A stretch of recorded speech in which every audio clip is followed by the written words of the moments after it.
Good morning, ladies and gentlemen. It's my great privilege, my pleasure to welcome you at this international traditional conference on Lithuanian research and industry at Kauno University of Technology. My name is Vaidotas Beniušis. I'm a journalist from Baltic News Service News Agency here in Lithuania, and I will be your moderator for today. Exactly 1 week ago, at Friday morning like this, I was in Brussels, where EU leaders sat for the first round of negotiations for the next EU budget. Therefore, I think today is a perfect time to have a discussion on opportunities and about challenges that Lithuania entrepreneurs and researchers will have from 2021 in the new EU budget cycle.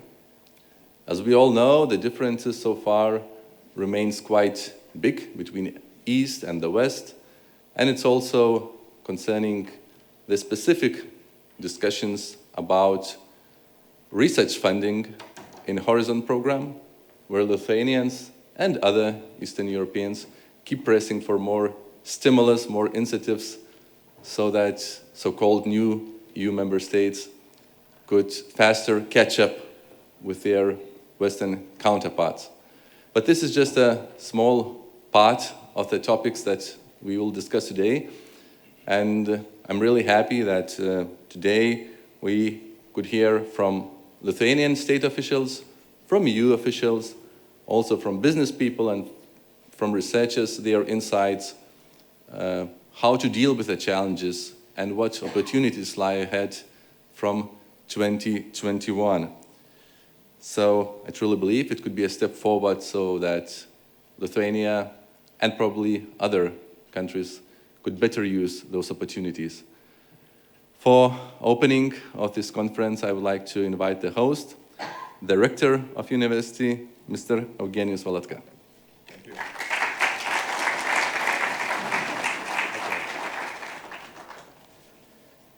Good morning, everyone, ladies and gentlemen, distinguished guests, representatives of business and industry, dear colleagues and friends. Really, it's my utmost pleasure to see you at this traditional conference. Welcome to Kauno University of Technology. In fact, our traditional conference is dedicated to discuss some hot topics about actual and future development of industry, and especially focused on academia and industry cooperation. I think this question, this problem is everywhere on the top. So, first of all, of course, I would like to express my sincere gratitude to everyone who had helped this conference to be here at Kauno University of Technology. My special thanks goes to Vice Minister of Economy and Innovation and Head of Unit Materials for Tomorrow, representing European Commission, Mr. Verhaeghe. I hope that I pronounced it correctly. So, instead of talking about university vision, mission, and some boring thing, I would like to present some very brief information, some statistical data about KTU participation in various R&D projects. So, I will mention 3 aspects: participation in Horizon 2020 projects, participation in national initiative called Intellect, LT, and some trends in university and business cooperation. So just some something wrong. Okay, Horizon 2020. We all know it's the largest program at European level. Here you can find and see some summarized results about participation of Lithuanians, of Lithuanian institution, both private and government. So here you see some statistics.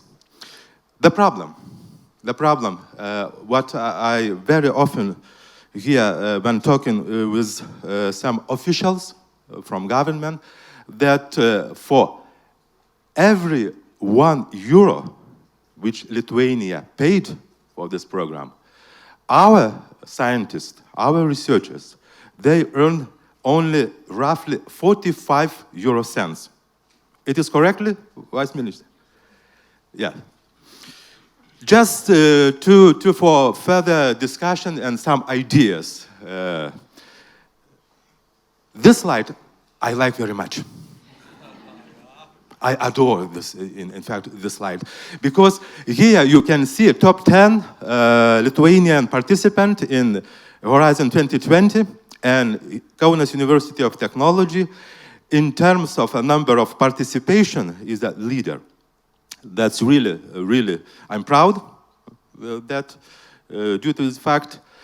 But when we transform this number of participation or projects into funding, into money, the situation is a little bit different, or in some regards, we wish the situation would be better, of course. We are talking about, for Kauno University of Technology, roughly 8 million euros.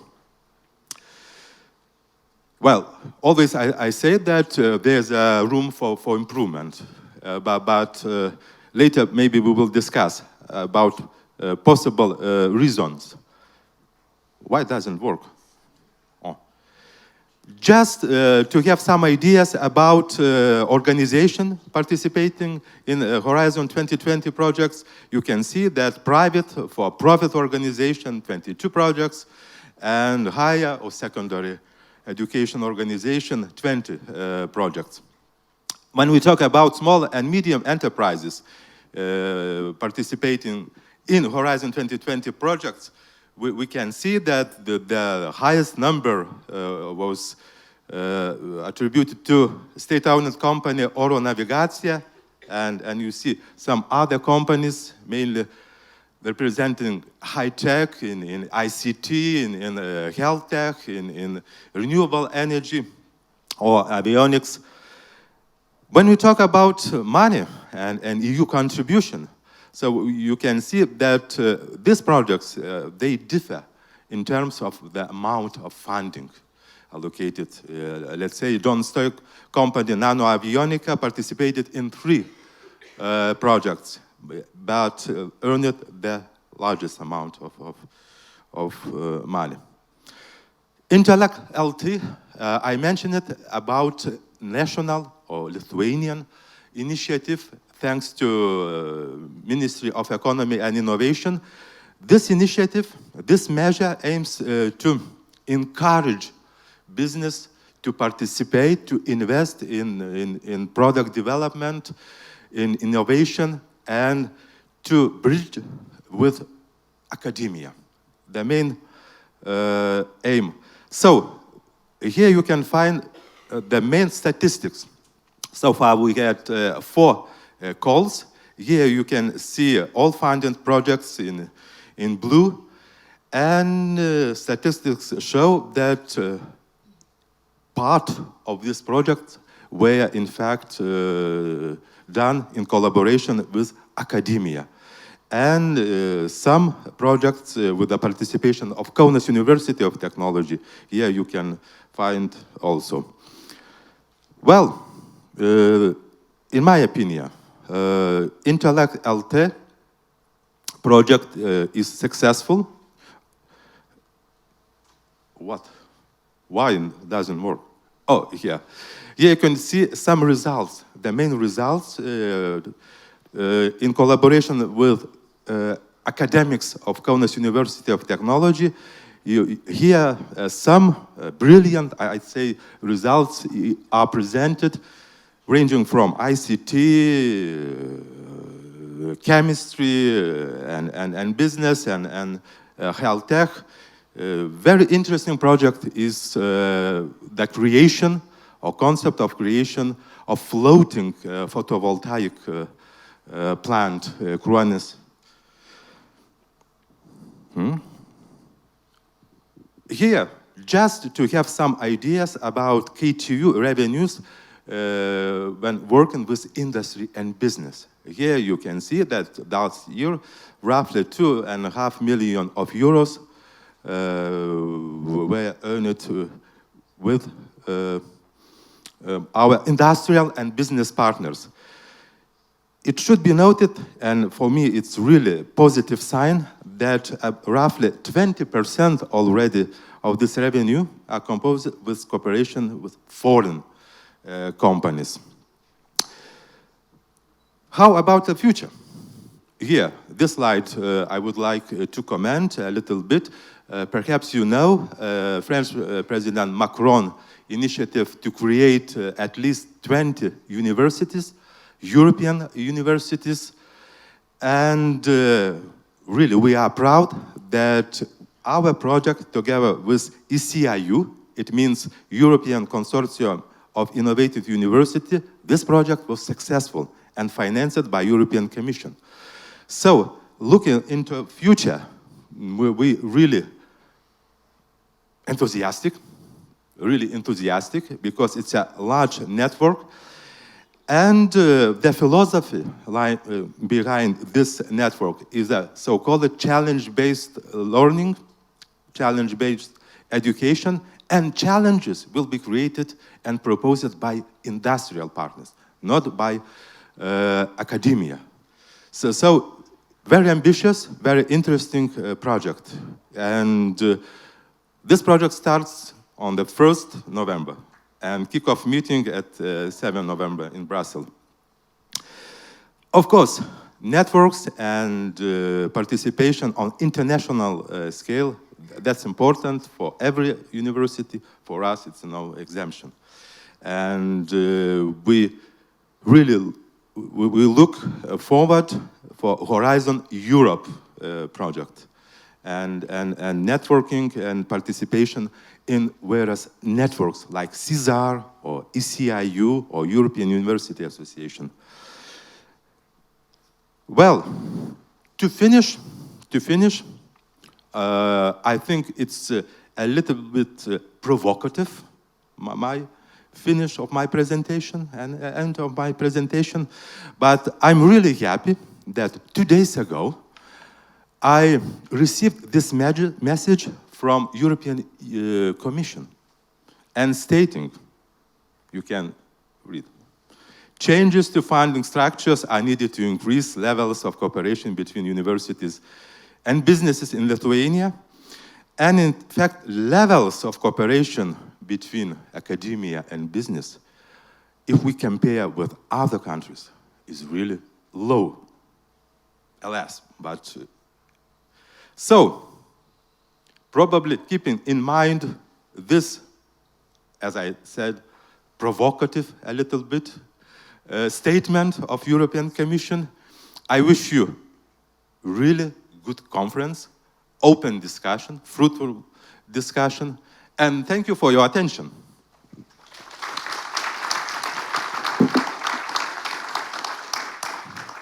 Thank you so much, Rector, for your enthusiastic and both provocative messages. I'm sure it gives us more food for thoughts.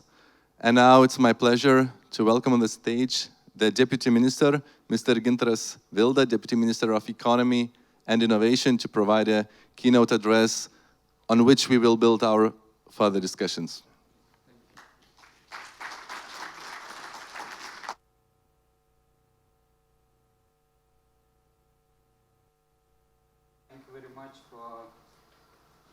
Big thank you very much going for KTU because of organizing that conference, and I'm happy that industry is still on the agenda of Kauno Technical University. Great. As you all know, actually, the major challenges today for Lithuanian economy are broadening of innovation and technology diffusion.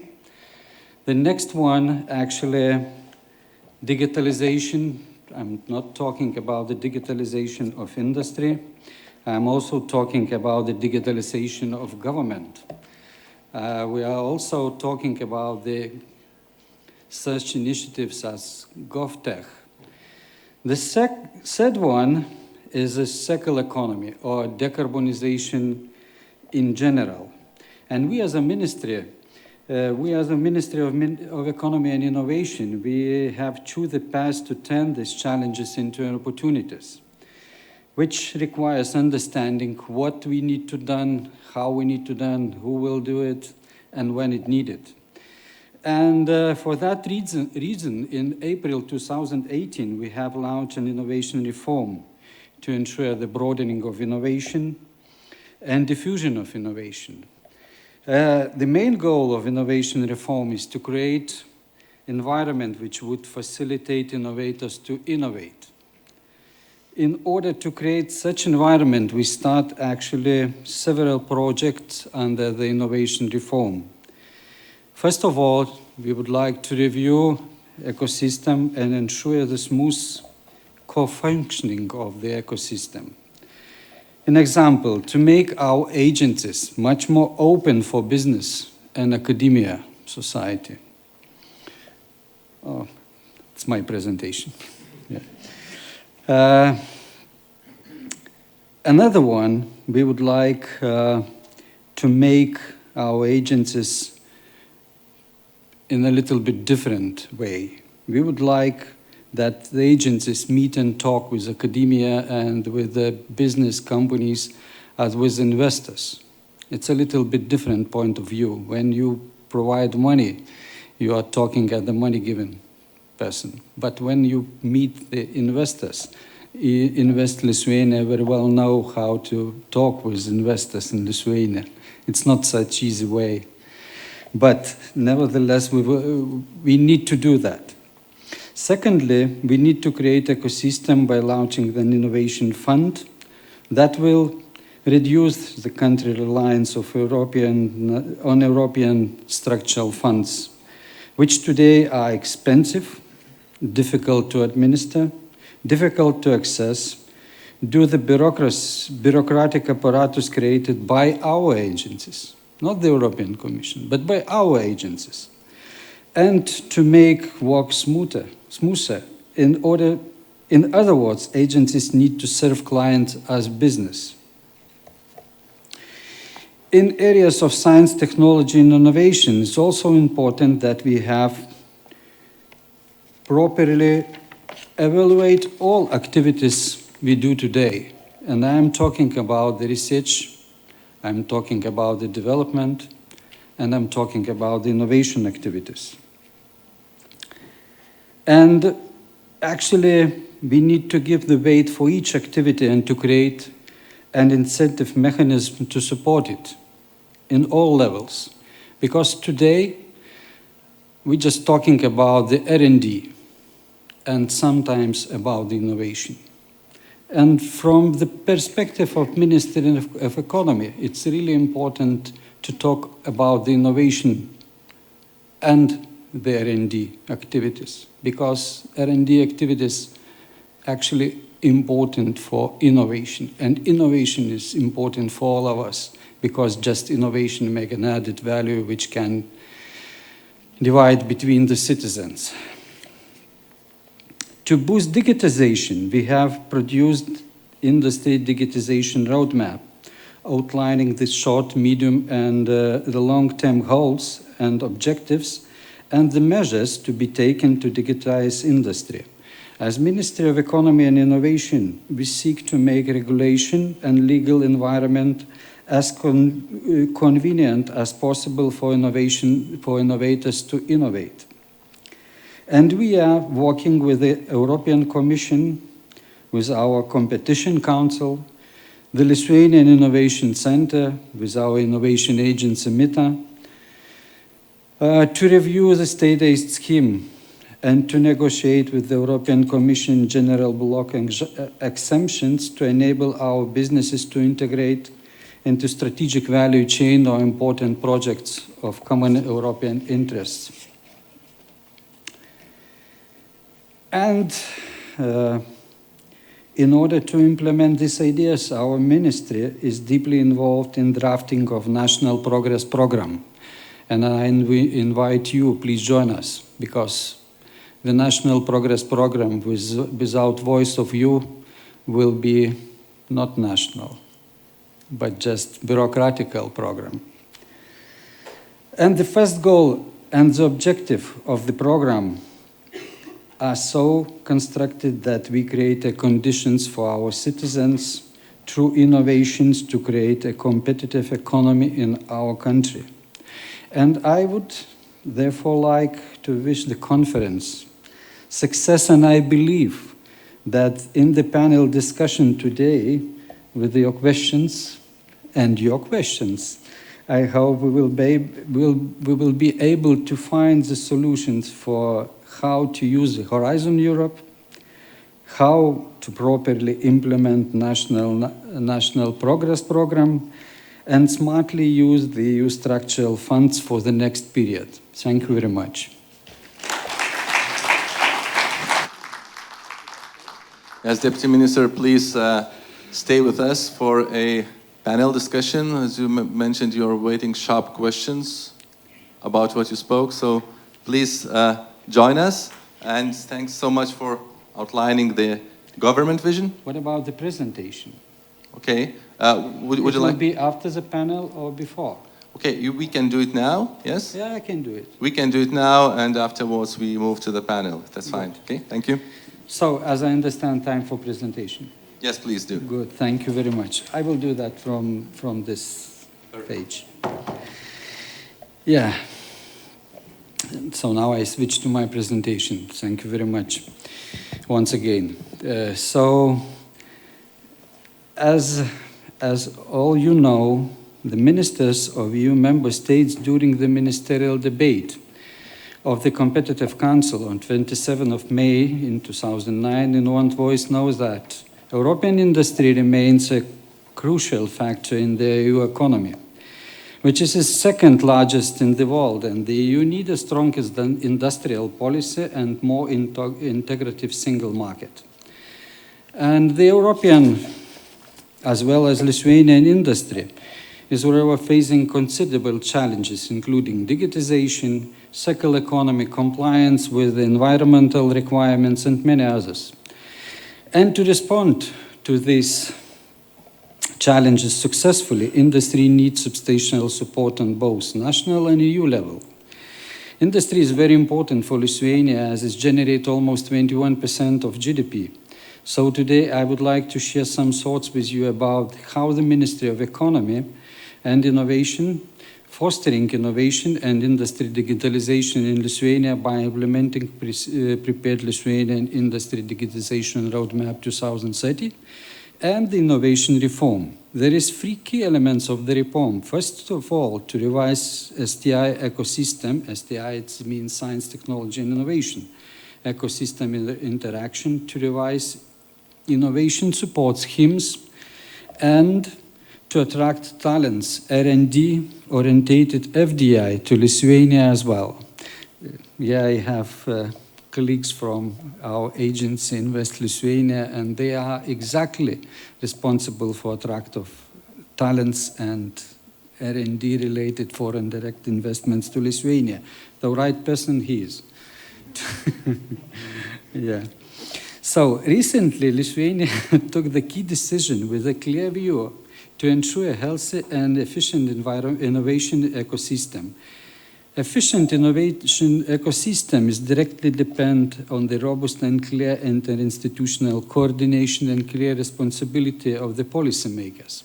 So today, because of the law of technology and innovation, Ministry of Economy and Innovation is responsible for the area of technology and innovation, and our colleagues from the Ministry of Science, Education and Sport, they are responsible for science and high-level professionals. Of course, Lithuania has a lot to offer, and Lithuania is a good spot to start in doing business. I would like to ask, how many of you are students? Just several, unfortunately. But nevertheless, please tell for your colleagues that it's the right place to do business and to start up here your business. Lithuania is the country number 4 for ease of starting businesses in EU. Lithuania ICT infrastructure is leading in EU. And Lithuania is ranked 5th globally for fulfilling business need for ICT. In addition, 5G was launched in the end of 2018. The number of startups in Lithuania is rapidly increasing. Recently, the Lithuania startup ecosystem went through the many positive developments, and today we have 1,000 startups, and congratulations for all of us for that, because the number were doubled in 2 years.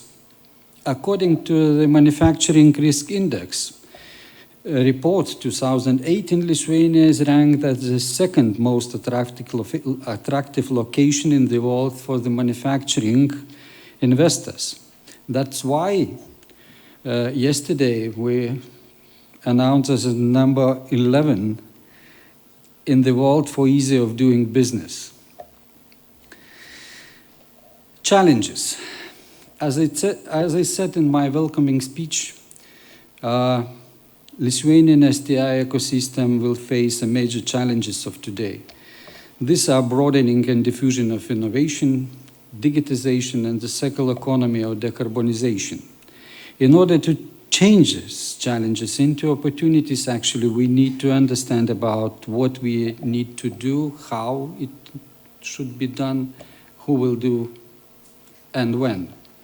For that reason, we start in 2018 our innovation reform, and the main goal of the reform to create environment which would facilitate innovators to innovate, to boost digitization, and during the year 2018, together with experts from our National Industry 4.0 platform, we have produced industry digitization roadmap with short, medium, and long-term goals and objectives.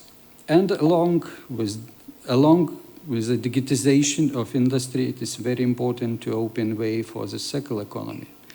Together with the European Commission in 2019, just 2 months of this year, and next year, 2020, we are planning to prepare a roadmap for Lithuanian industrial transition to circular economy 2030. Also, we are setting the thematic group of circular economy in our Industry 4.0 collective leadership platform. And I invite Kaunas Technical University to be active in the cooperation and participation with your experts in the activities of our thematic group. So, broadening innovations and diffusion of innovations and diffusion of technology and the innovation reform. What is it? According to the statistics, 47% of companies were involved in R&D activities. It was the second highest number in EU. In 2016, commercialization income from new product and business sector reached 6.6 billion euros. And it is 3 times more compared with the data in 2010. And it's many times more that returns from investment in public and science institutions. This shows us that we need to improve our activities in the field of cooperation between science and businesses by creation of better services of the experimental development and technology diffusion of our science institutions, and help to our innovators to get more sophisticated services from universities and RTOs in Lithuania. And vice versa. The business sector in Lithuania more and more innovate and focus on innovation. But on the other hand, data shows that manufacturing industry still has plenty of room to improve in this area. 6 countries were selected for the European research: Belgium, Denmark, Germany, Holland, Finland, Sweden, and Lithuania was compared as a result of 6 areas. Why do you think we choose those countries? Who has an answer? Nobody.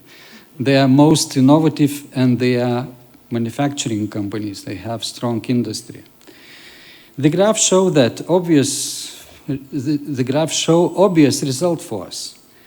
It is good that Lithuania is equal to the number of advanced countries in terms of output and the number of people employed in the manufacturing industry.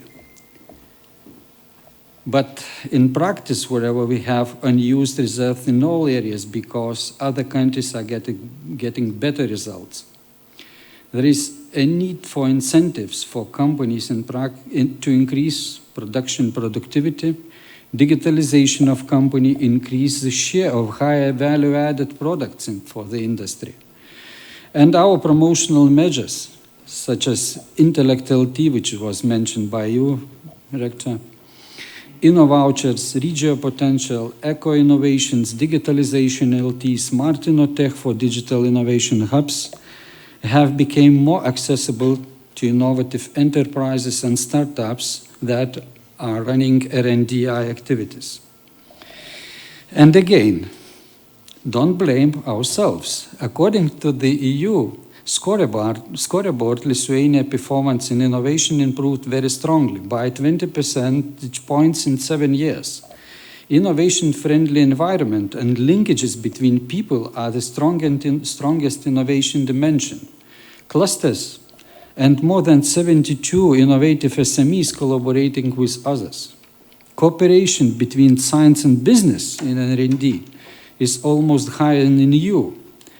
However, Lithuania occupies the 21st place in the scoreboard and is among moderate innovators. So we still have a lot of to done.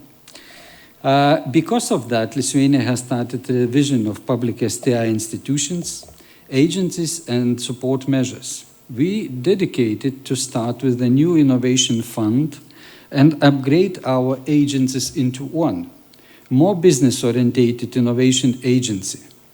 We are engaged in boosting investments in innovation by developing and implementing a concentrated package of innovation support measures that would also help to enable the research system.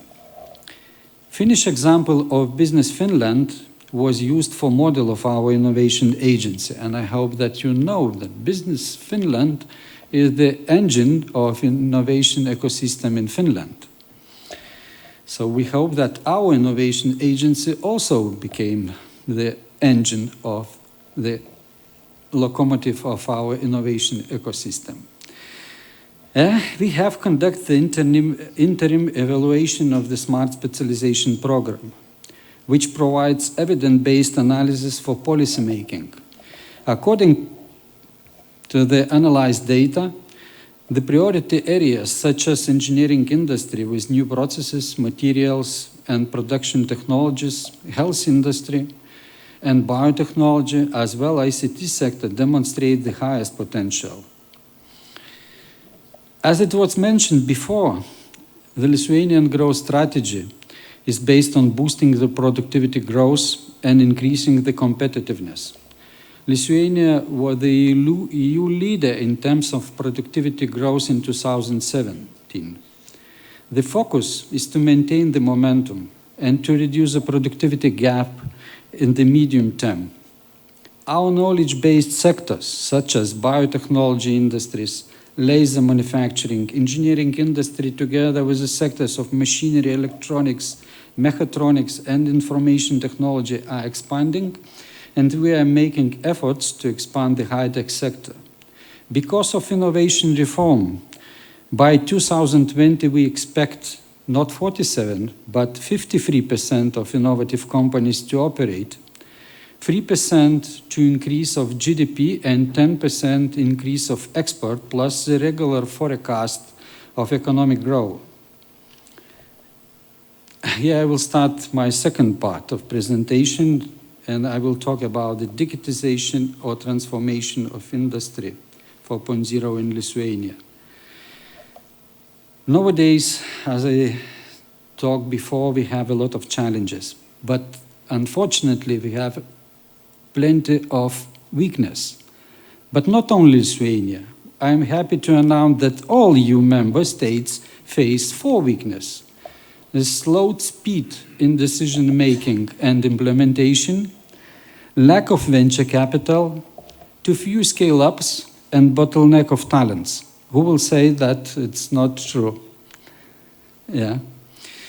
So to fight these global trends and to take advantage of the opportunities offered by the new industrial development phase, a rapid response to change business factors, the Ministry of Economy and Innovation, together with the partners from industrial associations and academia, initiated and developed the collective industrial leadership platform, Pramonė 4.0, or Industry 4.0, and it was the first platform in the Baltic states. The purpose of the platform is to integrate the efforts of businesses, industry, academia, and public authorities, aiming to increase the competitiveness of enterprises through an open dialogue between the different stakeholders and different level. And here I also invite you as experts to participate actively participate in the work of thematic groups of artificial intelligence, thematic group of technology, services, regulation and standardization, cybersecurity, circular economy. There is a lot of thematic groups. And now in the platform we have more than 100 experts. So, and yeah, I'm glad actually to announce that after the year of consultation with the more than 100 experts of the national platform, the platform roadmap, which action plan with more than 50 measures for solve of key challenges of digitalization of the Lithuanian industry in the period of 2019-2030 was prepared. And this is detailed document with more than 130 pages.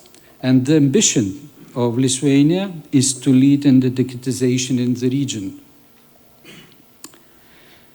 And we believe that if all foreseen measures will be implemented as planned, the vision of the future of digital manufacturing industry in 2030 will be reached.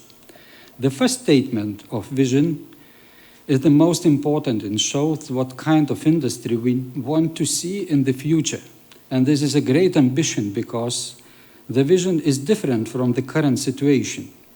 However, the good examples we have in Lithuania make it possible to assume that such companies can grow, and if the state will properly intervene and create a full package of digitalization measures, as outlined in action plan, ambitious, not fantasy, but realistic. The second vision statement reflects our desire to integrate into international value chains to the maximum. There are too few companies in Lithuania to build their own value chains, but to participate in them through owners, through their production partners, by joining forces is possible. This requires consolidating all forces of our agencies and also looking to you. Invest Lithuania, Enterprise Lithuania, Innovation Agency, and providing synergies between the business services they provide. Everything that make LT business easier to integrate is crucial. The third statement of vision is for solution providers. ICT, robotics and automation, electronics, for example. And we positioning Lithuania as a sandbox of advanced technologies. That's why I said that innovation and technology diffusion is such important and crucial for us. And universities, I think, are the best partner for diffusion of technology in Lithuania.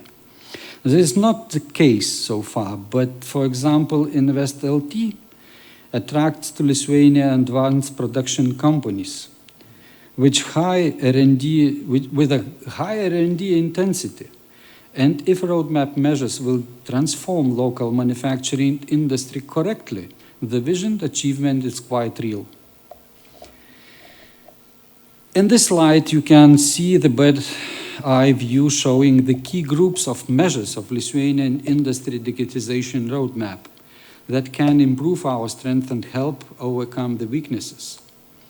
The Ministry of Economy and Innovation plans to invest into these areas about 0.7 billion euros till 2027. As it was mentioned in the beginning of my presentation, this is a people, knowledge, infrastructure, and the environment. Environment depends from us, policy makers. We must ensure the best regulation and standardization and the business friendly, client orientation, supervision, public institutions. We strongly believe that the points of intersection of the pillars are very important because of the synergies between them, and we can expect of the innovations. In creating incentives, these intersections need more attention and financial leverage to encourage them. The roadmap offers strategic goals, specific measures, a system of indicators for measuring achievements, which may integrate into main Lithuanian strategic documents being prepared. And actually, the main of the documents is a National Progress Program. And finally, our roadmap for industrial digitization shows that Lithuania can build its future on intelligent society based on innovative digital economy and the future industry. Improved innovation ecosystem is a vital component in order to achieve digital benefits. But digitization process should also give a boost of innovation ecosystem. And this slide demonstrates you the benefits we defined for academia, industry, and country. Talking about the academia, new and interdisciplinary study programs, increased number of PhD working in the field of industry digitization, new scientific and technology demonstration equipment, and diffusion of technologies. For the companies, deeply embedded in the international value chains, increased generated added value and turnover and productivity, more innovative companies, digital innovation hubs, talking about the benefits for country, increase of export, and growing share of GDP generated by high-tech companies. And the last part of my presentation, industrial symbiosis and transition to it. In order to build our strategy of industrial transition and be in line with the different regions of Europe, Lithuania participates in the pilot project led by European Commission, Regions in Industrial Transition. It helps us evaluate the aspects of Lithuanian industrial transformation in terms of comparing with the other European regions. Together with 12 regions of EU, we aim to solve specific challenges underlying industrial transformation, especially where there is lack of adequate skills, and InvestEU, well, it very now, InvestLT, sorry. Growing labor cost and danger of deindustrialization. Aiming to help our industry addressing these issues, the recommendations were provided in 6 areas. Preparing for jobs of the future. And here, actually, we deal it by applying the industry digitization roadmap and innovation reform. Next one, preparing for digital transformation. There are measures foreseen in industry digitization roadmap and national progress program. Broadening innovation and innovation diffusion. For that purpose, we have launched innovation reform. Preparing for the low carbon energy transition. We will have a circular economy roadmap 2030 by the end of 2020. Promoting entrepreneurship and mobilizing the private sector. We have 1,000 startup initiatives, including the soft landing package, enabling to create favorable conditions for the STI parks, startups. We will invest into network of incubators and accelerators. Make it grow more inclusive. We seek to include all regions in the development programs via regional white book, and we are working on the law of social business to develop business activities in Lithuania and in the regions. And I would like to end by working together with the Ministry of Energy, Ministry of Transport, Ministry of Agriculture. We are taking very seriously that we should do with the emission trading scheme sector and non-emission trading scheme sector. And together with the European Commission, we are planning to prepare the roadmap for industrial transition to the circular economy. With the Industry 4.0 platform, as I said, we would like to set up the thematic group on circular economy. And once again, I invite you to be active in the work of the group. We foreseen that the both digitization and the circularization roadmap will be a serious strategic document that we can submit for European Commission for the Horizon Europe program, showing how we will tackle the challenge posed by the Horizon Europe Pillar 2, called Industrial Challenges and Competitiveness of Industry, and the Pillar 3, Open Innovation Ecosystem, which will help us structuring our innovation ecosystem. So thank you very much for your attention, and now I'm ready for questions, but as I understand it will be in the discussion. So please challenge us. Thank you so much, Deputy Minister. A really comprehensive outlining of the vision, of the government vision, where to go to 2030. Probably the challenge would be that we would hear Lithuania not only climbing on doing business report, which you are very good at reporting to, but also about climbing on EU innovation scoreboard and also getting to 11th spots at least in the next decade. Okay, can we agree the target? You know, first of all, please, Mr. Barend Thereafter, please join the seat. A representative from EU Commission, already mentioned by some of our. Then I would like to invite Mrs. Vytautė Balanaškaitė-Šatė. We have a representative from business, from pharmacy company Aconitum. Thank you so much for coming. Please join us in the panel. And Vytis Kapočius, already mentioned also by Deputy Minister several times, from Invest Lithuania team. Yes? Unfortunately, we don't have Tomas Jaskelevičius. He wasn't able to come. You can see in the program. So we have a panel of four panelists. And I would just like to start to Mr. Verchtert. Director mentioned, I would say, annual EU Commission notes for Lithuania that the limited cooperation between science and industry is hindering the growth. We heard from the Deputy Minister some steps to improve the situation. Would you be so kind to share the lessons that you have seen across Europe? What practical steps could be done so that this cooperation become less of a problem and more of opportunities in the future for our country? Thank you for that question. So it's a pleasure to be here with you this morning, a real privilege, so thanks for having me. So now, in relation to your question, there's actually a whole lot that can be done. You will be aware that I'm working in the context of Horizon 2020, in the context of Horizon Europe. I've been active in previous framework programs as well.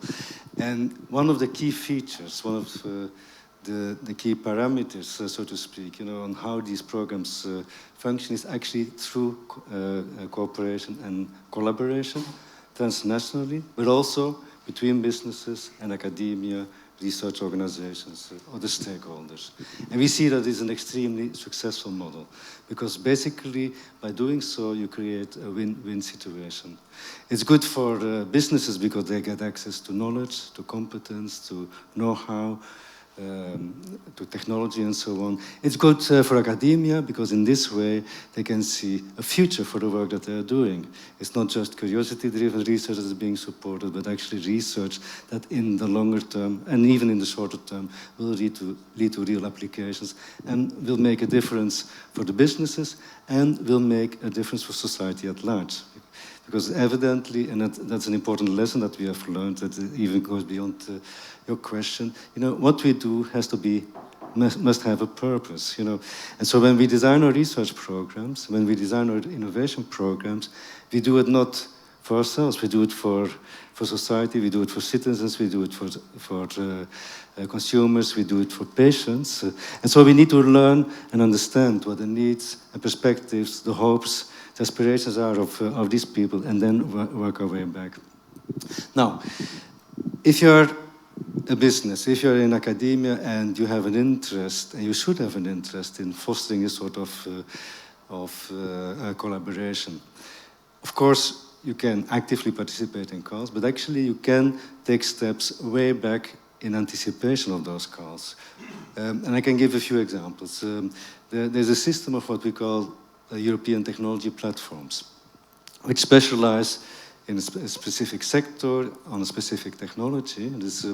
And they bring together stakeholders from across Europe, which are active in academia, which are active in businesses, and they come together and actually design and develop roadmaps for the future. So where do they see themselves 5 years from now? Where do they see themselves 10 years from now? Where do they see themselves 20 years from now? And with these European technology platforms, we actually interact on a quite intensive scale. So this is an example of organizations that actually feed into the design of the programs that we are developing. There's a network of NCPs, national contact points. And I'm not very familiar with the system here in Lithuania, but you have, and definitely it's a system that you want to further expand and develop. Now here's a great system that actually fosters teaming up and actually partnering with other parties, with other stakeholders. If you have a technology need, for instance, you can contact the NCP, and the NCP can help you find a partner in your own country, in another part of Europe, anywhere, so to speak. And in that way, you can come together and decide on where your common interest is and try and find ways and means to get your activities supported. I think I should stop. Yes. Thank you so much. So we heard now from academia, we heard from institutions, national and EU. I would like to turn to Vytautė to hear some voices from business parts. Sometimes, half-jokingly, people say that still business people and scientists speak different languages. What would you respond to that? What's the best way to find the common language and to increase that cooperation from your experience? Yeah, thank you. First of all, it's an honor to be here on this panel, and thank you very much for including us. And I'm filling in for our CEO, Rima, so also very happy to do that.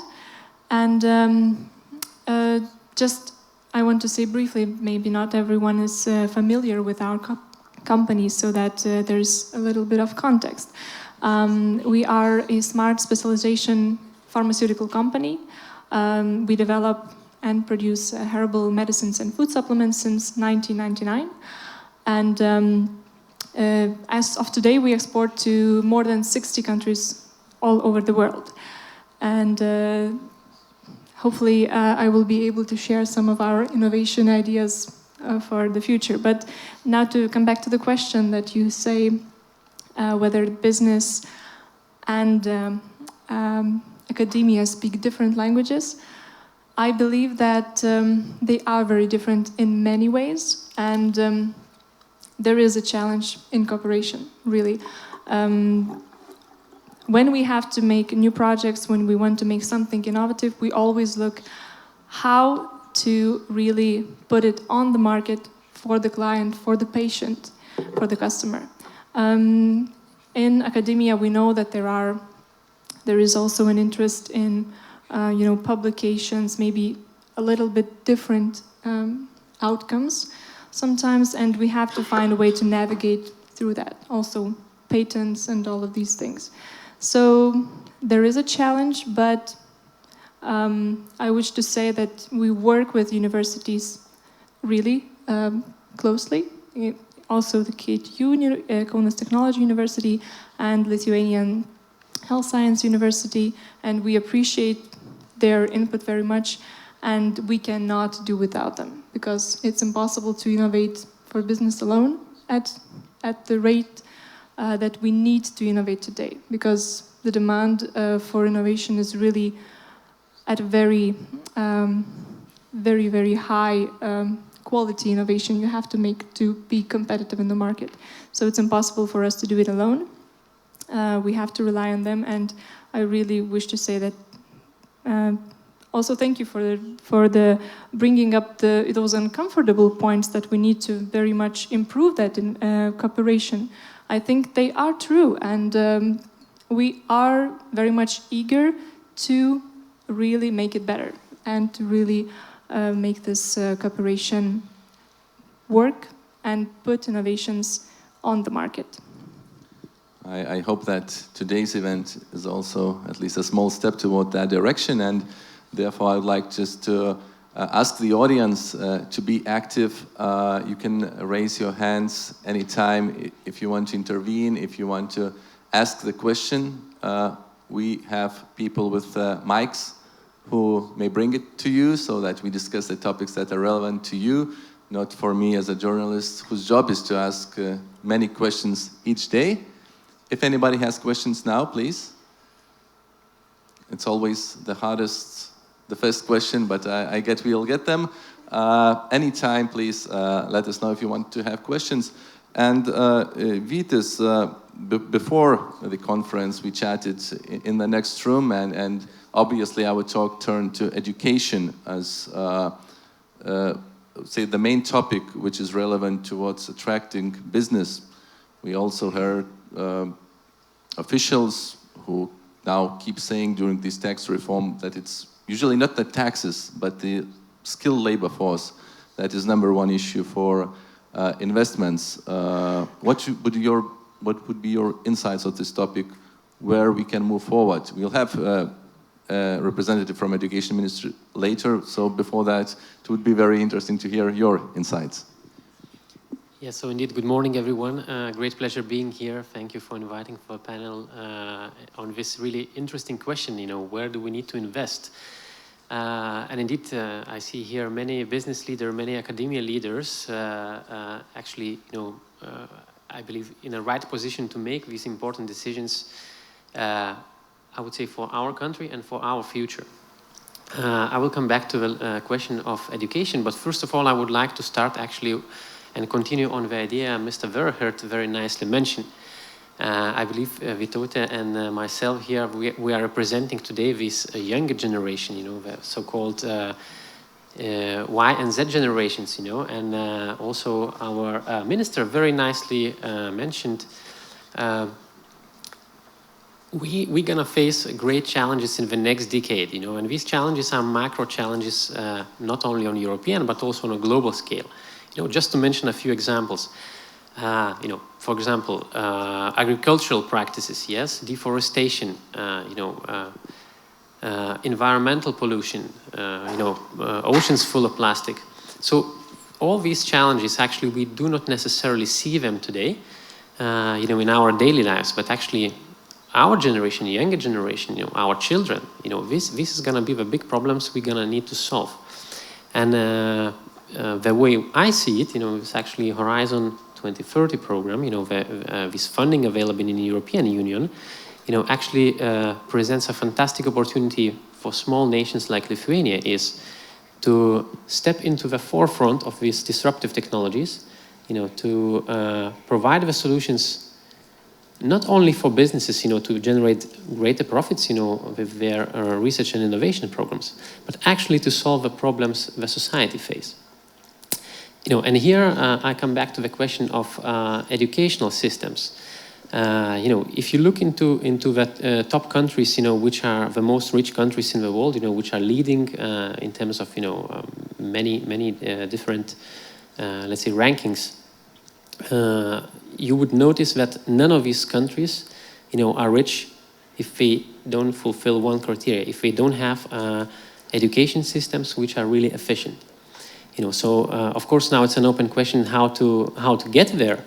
But from personal experience, representing Invest Lithuania, we deal with foreign investors, making their business decisions, okay, where to set up a new location. And in the past decade, probably the first question we would receive, do you have the right land plots? Do you have the right infrastructure? What is your road quality? But today, the very first question we receive, so what about the talent? Okay, do you have 100 engineers ready to be employed? For this particular business problem we're going to solve? We are coming there. Talent is really the pressing problem number one we have to tackle. Gintaras, you mentioned in your presentation some of the initiatives to increase the talent, to invest in certain professions. What is your response to those investors who come to you and say, and what about talent in 5 years? I think that we have a lot of talent, but they are hidden. There is many talented people in Lithuania, and I strongly believe that if we will work with them properly, we will have them on board. But if we will work with them in the wrong way, they will leave us. Because, we don't have emigration, we don't have immigration. We have migration of talents. And we are a region of the European Union. We are not country, we are a region of European Union, or a region of Europe. And what is most important for us to understand that all the people want to make added value for himself and for the society. And they want to make it here, where the home place, where the best places. And all of us, politicians, rectors, directors of the schools, we should make everything that the environment in Lithuania became such attractive for young people to live here, to make added value, to make business here, to make added value for himself, for his family, for his kids. And Lithuania is a perfect country. We have nice nature, good weather. It looks like that because of global warming, we will be Spain #2 in Europe. So let's do it, just do it. Of course, for that, we need a lot to do. And the transformation, or let's say not transformation, not reform. We don't need reforms. We don't need transformations. We need actually integration actions in the education ecosystem. We need to integrate them into the society, but not I doesn't mention that word. Yeah, we need to integrate them. We need to talk with them, and we need show them the best opportunity for all kids, and that will work. Ladies and gentlemen, please, we'd like to hear your insights about what we are talking. Anybody would be the first one? Please. I think that all of you now have a good opportunity to ask questions, because there is 4 people in front of you, and we can share the thoughts with us, and we will be happy. That's biggest opportunity for me to know what are you thinking about what we are doing. Hello to all. From one side, I'm very happy that all of us understand that their talents are crucial for the future, our economy, our innovation system. But on the other hand, any country is competing how to attract innovations from abroad. Yes, there are a lot of countries who are offering temporary resident permits, including all social security and etc. things. How about that in Lithuania? Do Lithuania thinking about this? Please. Yes, thank you. Thank you for a very good question. Indeed, Ginteras, you can add, I would say, but indeed Lithuania is taking important steps in this direction. You know, for example, a blue card program, you know, for the foreign talents has been quite recently launched, you know, so that businesses can actually import high-skilled labor employees, you know, I would say, for fast-track process. You know, and that's only one of the examples, you know, what Lithuania is doing, let's say, to stay more competitive versus, let's say, our neighboring countries and present a business opportunity. You know, but I would not rely only on the external talents if in our country. You know, actually, you know, Kaunas Technical University probably is a good example. You know, being pretty fast to adapt to the business need and you know, the business community requirements. You know, but I would assume it is very difficult to fight that alone, you know, as a one entity. And I think the opening speech today by honored rector very well showed this example. You know, we need to become part of the broader ecosystems. You know, we need to foster the collaborations between different institutions. You know, and this way we are ready to prepare the talent actually our economy and our business needs. Because you know, if we act in silos, I believe this is a dead end. Thank you. Just to follow up on the question, maybe a wider perspective, I'd like to turn to Mr. Werchter. On EU political agenda, the migration is also a pressing social issue, and we can see also tensions between East and West in a way. Talks about social dumping on mobility package and stuff like that. Where do you see those social discussions going about migration, about free movement of people? Do you see we can get more challenges in this area, or do you think more or less it will stay the same as it is now? Well, you will appreciate I come from the research department of the European Commission. So that's a short answer. But that being said... Let's say it's off the record, okay? Despite the fact it's broadcast on Facebook. That's a bit tricky. No, but also from a research innovation perspective, we evidently have an interest in this discussion and this debate. And I think what we can do from research innovation perspective is actually have a very hard look at the root causes of the migration. So migration is happening, and what are some of those root causes? They relate, for instance, to environmental issues. They relate to climate changes, hunger even, and so on. They also relate to educating people, but students who are not able to find employment in their own countries, in their own regions. So I think there, from a research innovation perspective, there's a whole lot that we can do. We can actually build partnerships, and we are building such partnerships. For instance, with Africa, we are engaged in a range of partnerships. We're also engaged in a range of common programs. For instance, there's a program around the Mediterranean region that is focusing on, from a research innovation perspective, on access to water and agricultural practices, where we try and actually introduce better technologies, develop better technologies which are adapted to the region. And the consequence of that in the longer term, we would hope, is that we create an environment where also younger people, because mainly we're talking about younger people, find it worthwhile developing businesses in their own countries, building their families there, and having a decent living. And so from a research and innovation perspective, of course we take a longer term view, but we can actively contribute in dealing with the whole situation. All right, thank you so much. Do we have more questions at the moment? Yes, please. The lady will bring the mic. Good morning.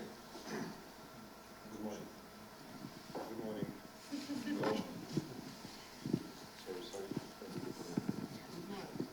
Good morning. Good morning. I would like to sharpen a little bit the discussion regarding innovation scoreboard and Lithuanians and whole Europe's position in it.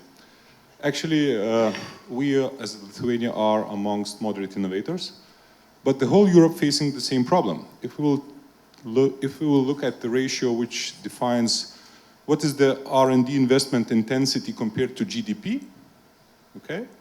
So the dominant part is coming from public sources or state-funded agencies. And businesses are investing considerably smaller part to R&D activities. So what will be your thoughts, ideas about possible tools and incentives, how to increase maybe trust of business into investing in R&D across the Europe?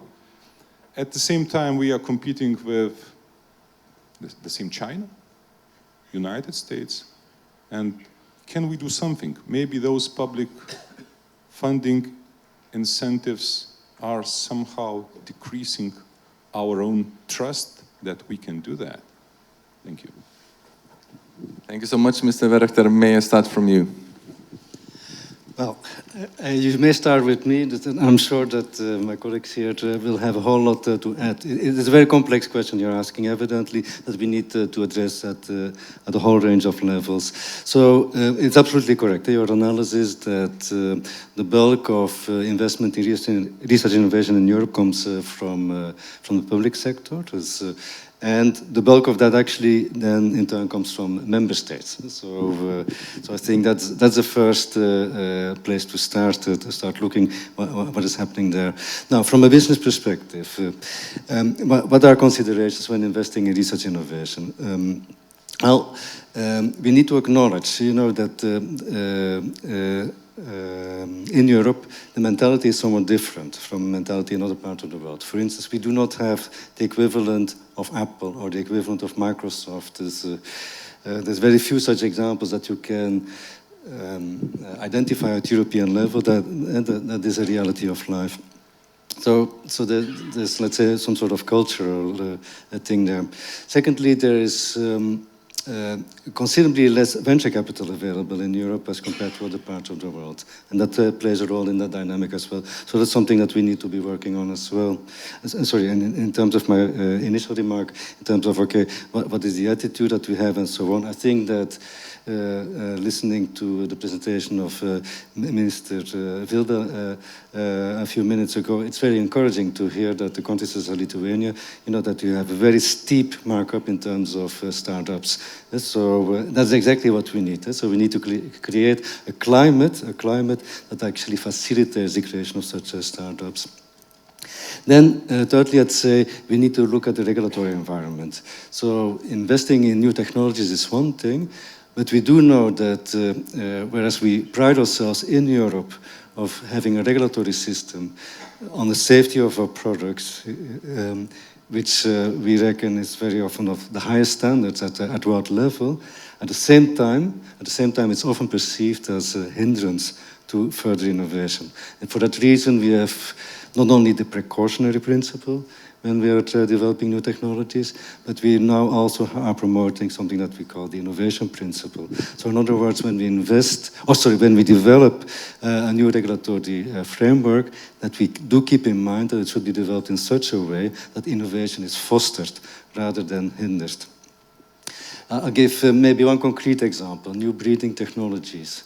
So, which are, let's say, the follow-up of GMOs.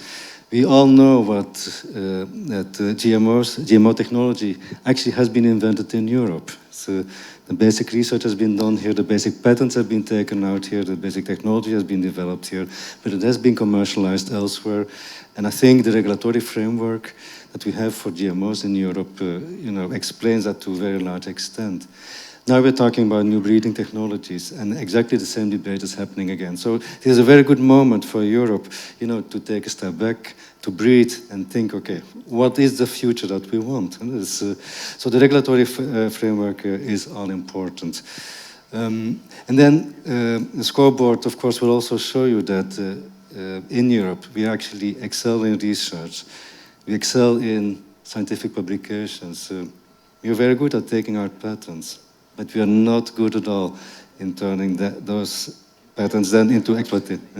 Exactly. So that's where we need to make the next step. And I hope in my presentation later this morning on Horizon Europe, I'll be able to give some concrete examples on how, at least from the European program perspective, we will try and take further steps towards turning the research and innovation program more in innovation program as we know it today. Mr. Vilda, in your presentation, you mentioned several times about turning challenges to opportunities. That's an opportunity to do that again, to answering the question. Yeah, so we are doing it because, as I said, GMO. But I think that you know that CRISPR-Cas9 technology was developed in Lithuania. And the first Kavli Prize in Europe for CRISPR-Cas9 technology, which also now, it's not the same GMO, it's another completely different technology. But as you know, Professor Virginijus Šikšnys, he is from Vilnius University and he is Lithuanian.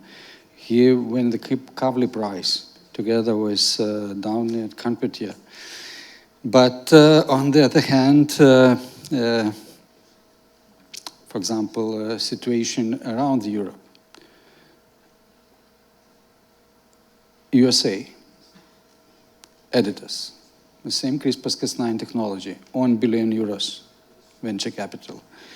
Intelia, the same CRISPR-Cas9 technology, 1 billion euro. So I strongly believe that they are deeply working and hardly working on the development of the products. So what will happen if one day someone from USA will say, look, I would like to sell the products in the EU. What we will done? But it's not the worst situation. The worst situation will be when the Virginijus Šikšnys will say, you know, I would like to establish my company in Boston because of venture capital, which is in Boston, and the Nobel Prize we will win in USA, but not in Europe. That's, I think, how we need to transform challenges into opportunities. We need to make everything here at home and to convince the European Parliament that CRISPR-Cas9 technology is not GMO, it's different technology. That's a topic, how we can transform challenges into opportunities. By the way, this technology was on this radio BBC program when I was driving here from Vilnius. I heard about it. Vytaute, you wanted to react on the topic. Yes, thank you. I represent a small medium enterprise, as you know, pharmaceutical company, and you say business, they do not invest too much, right, into innovations. I want to react and to say that, you know, for a business, it is quite a luxury to invest very much into innovation. The problem being the risk of overinvestment. And we had this experience because we are highly investing company as a pharmaceutical company into innovations and R&D.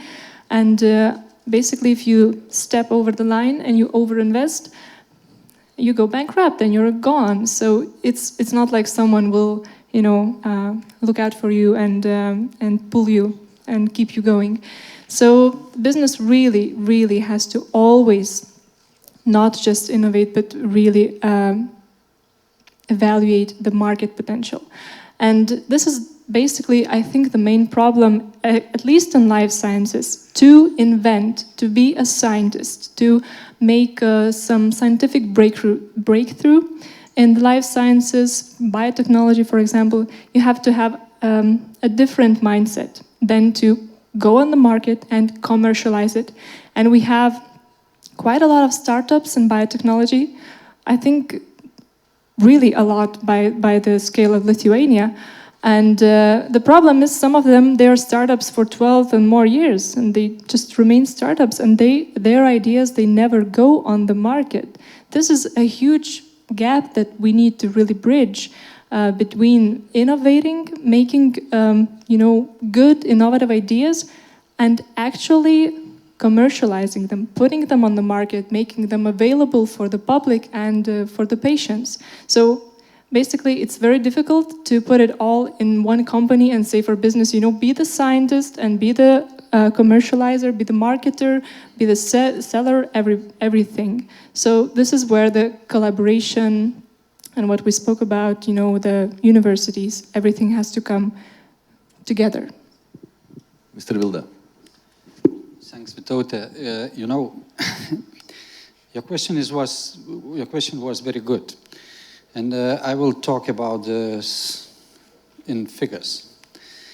First of all, I mentioned during my presentation that income of the enterprises, because of new products, was tripled in the period from 2010 till 2016, from 2 billion to almost 6.6, exact number. What I would like to say that 47% of companies, 47, they participate in innovation activities. And each year, because of that, they invest 1.2 billion euros into the innovation activities. What does it mean? That in 2016 it was 1.2. In 2010 it was 683 million euros. So it was doubled. Income tripled, investment doubled. What is really interesting also, that investment to R&D infrastructure, not in activities, but infrastructure, was 115 million euros in 2016. What does it mean? It means that investment, public investment into the universities, it's around 60 million euros into R&D activities, R&D, research and development. And that is income to the universities and our RTOs from the state, from the budget. If we try to look to the investment of the state via structural funds, we will find that we invest equal number of millions as all Europe. But return from investment, it's completely different. We are number 21 in Europe. So what I would like to say? I would like to say that we are not talking business and science in different languages. We are talking in the same language. And even here, when we meet, we discussed in Lithuanian before the conference. In the conference, we switched to the English. Does it different language? No, it's the same language. But the interest, it's completely different. So let's look for the common interest. Let's talk with the sheer words. As you said, the business should be really careful because to over-investment, because to over-expenditures, to over-costs, because it could become the bankrupt. The same for the universities. We should think about it. We should find the common interest, because the people in the work doing only 3 things: what they like, what they cannot do, and what is really good or necessary for them because of income. So let's share the best ideas between each other. Let's find the interest. And when we will find the interest-based, economically based interest, the cooperation will be good. Vytis, please. Yeah, just to add a little bit on this indeed interesting question, but I would like to turn the question back to business indeed. And please allow me to share one personal experience. Before joining public sector, before joining Invest Lithuania, I actually spent 6 years in the Netherlands. So you saw the country in the presentation, indeed strong in manufacturing. And I was working for an international FMCG company, actually having more than 200 factories worldwide. So multi-billion companies. And the last project I did, I was in charge of strategic projects and actually digitization of 6 factories there. So guess what was the biggest challenge for this company and for this project? It was not the challenge of the capital. The decision was made, here you go, a couple tens of million euros, transform a factory into a more digital one. But indeed, this aspect of language and how we speak the same language is indeed very important. The biggest challenge in the project was that actually ISIT department did not speak the language of plant operations. And the plant operations did not speak the same language of ISIT. So indeed, and it took probably almost 1.5 years to align the incentives within the same company to put the same KPIs for both departments to complete the project successfully. So indeed, that's how looks reality in a big FMCG company. So what does it mean for us? In Lithuania, it was very well mentioned, and I see many business leaders here today running actually probably small or medium-sized manufacturing companies. So we have a fantastic opportunity, a fantastic competitive advantage to actually be more agile, be more speedy to the market, to run this, let's say, innovations, which breakthrough technologies much faster than these big multinationals there in the West Europe. So that's the opportunity we need to seize on in the next decade. Thank you. Some of you mentioned the public financing, and what about 2021 when cohesion funds drop and national co-financing rate increases? For you, please.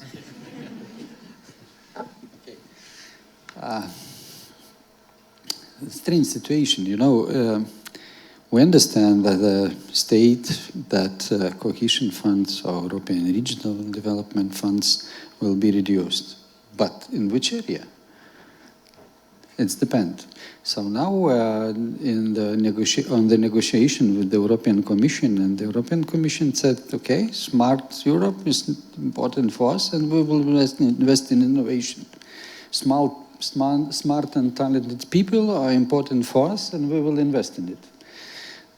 We said also much more developed regions. As I said, we need region for a better life, for making business here, and we will invest in it. So I don't know where the funds will reduce, but what I strongly know that we should spend money in completely different way, because this year, the smart specialization strategy was based only on one priority of Lithuania, 1 from 10. From my perspective, you doesn't hear it, I think that it was not, and you doesn't hear it, thank you. From my perspective, it was not smart specialization strategy of Lithuania, but it was clever plan how to spend money of Ministry of Economy and Ministry of Education and Science.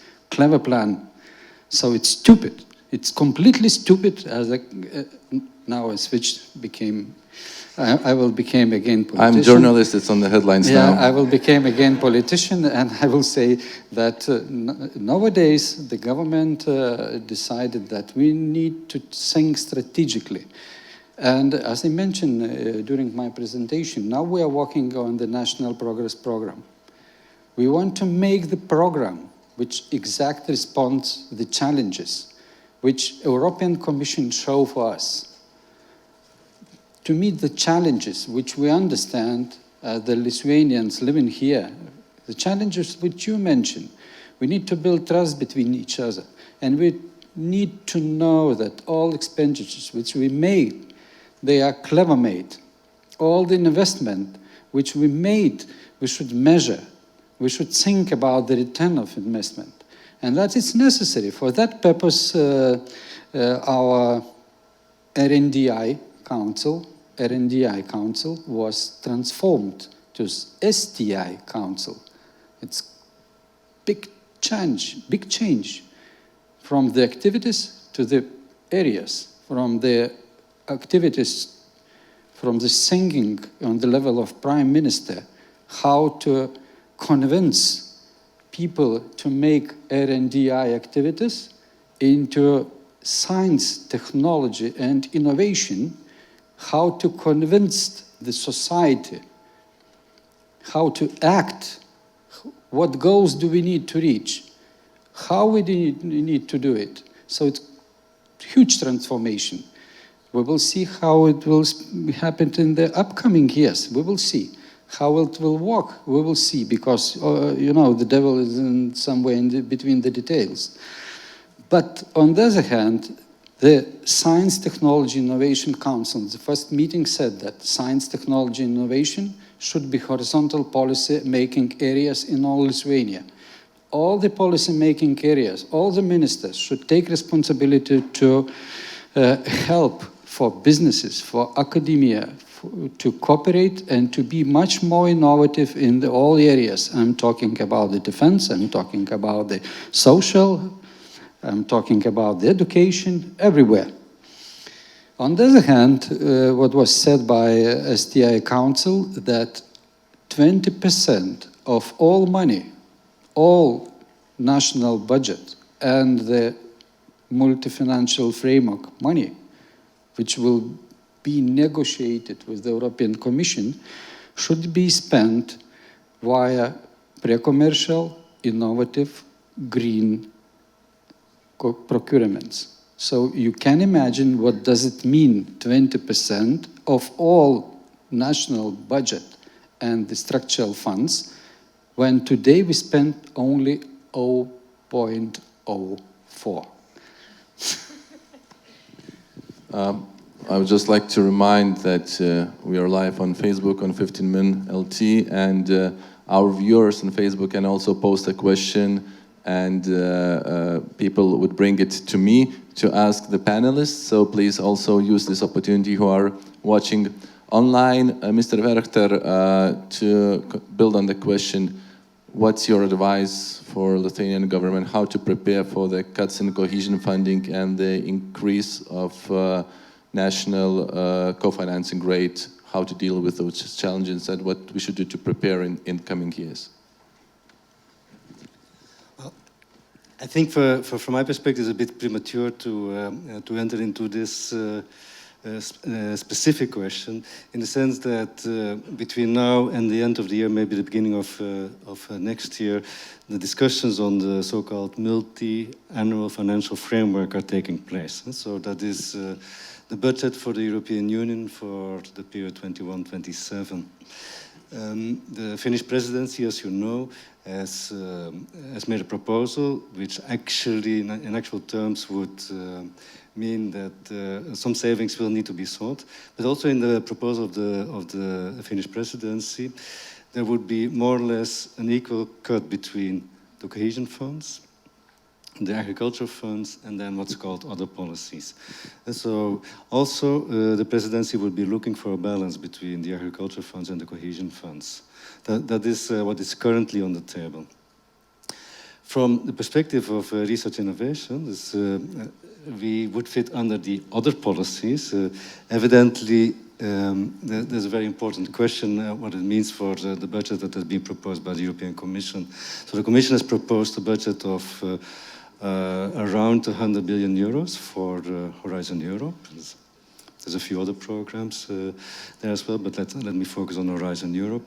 The Parliament is looking at this right now as well, and the Parliament actually is very supportive of the Commission proposal and even considers that 120 billion euros would be much more appropriate. What we're picking up in the discussions on the multi-annual financial framework, nevertheless, is that the budget that is currently considered puts a lot of pressure on the proposal made by the Commission, so that we would be looking at possibly an important cut in the budget for Horizon Europe. And I think there's a trade-off to be made and to be considered, and I think the Minister also alludes to that. So it's not just where the funding is going, it's also how we use the funding. And I think it's absolutely crucial that when we're looking at the European budget, that we ensure it is a modernized budget. It's a budget that is investing in the future. And that's exactly what the Research Innovation Program is doing. So I think from the perspective of a country such as Lithuania, evidently the cohesion funds are all important and they will continue to be all important. But likewise, I think Research Innovation Program is, from that perspective, equally important. Thank you. I would like to encourage more questions. Please bring the mic to the third row.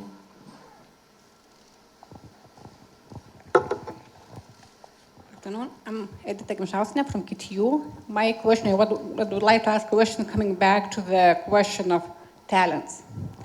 So I'm really happy to hear that Lithuania is taking path for high value added industry for innovations.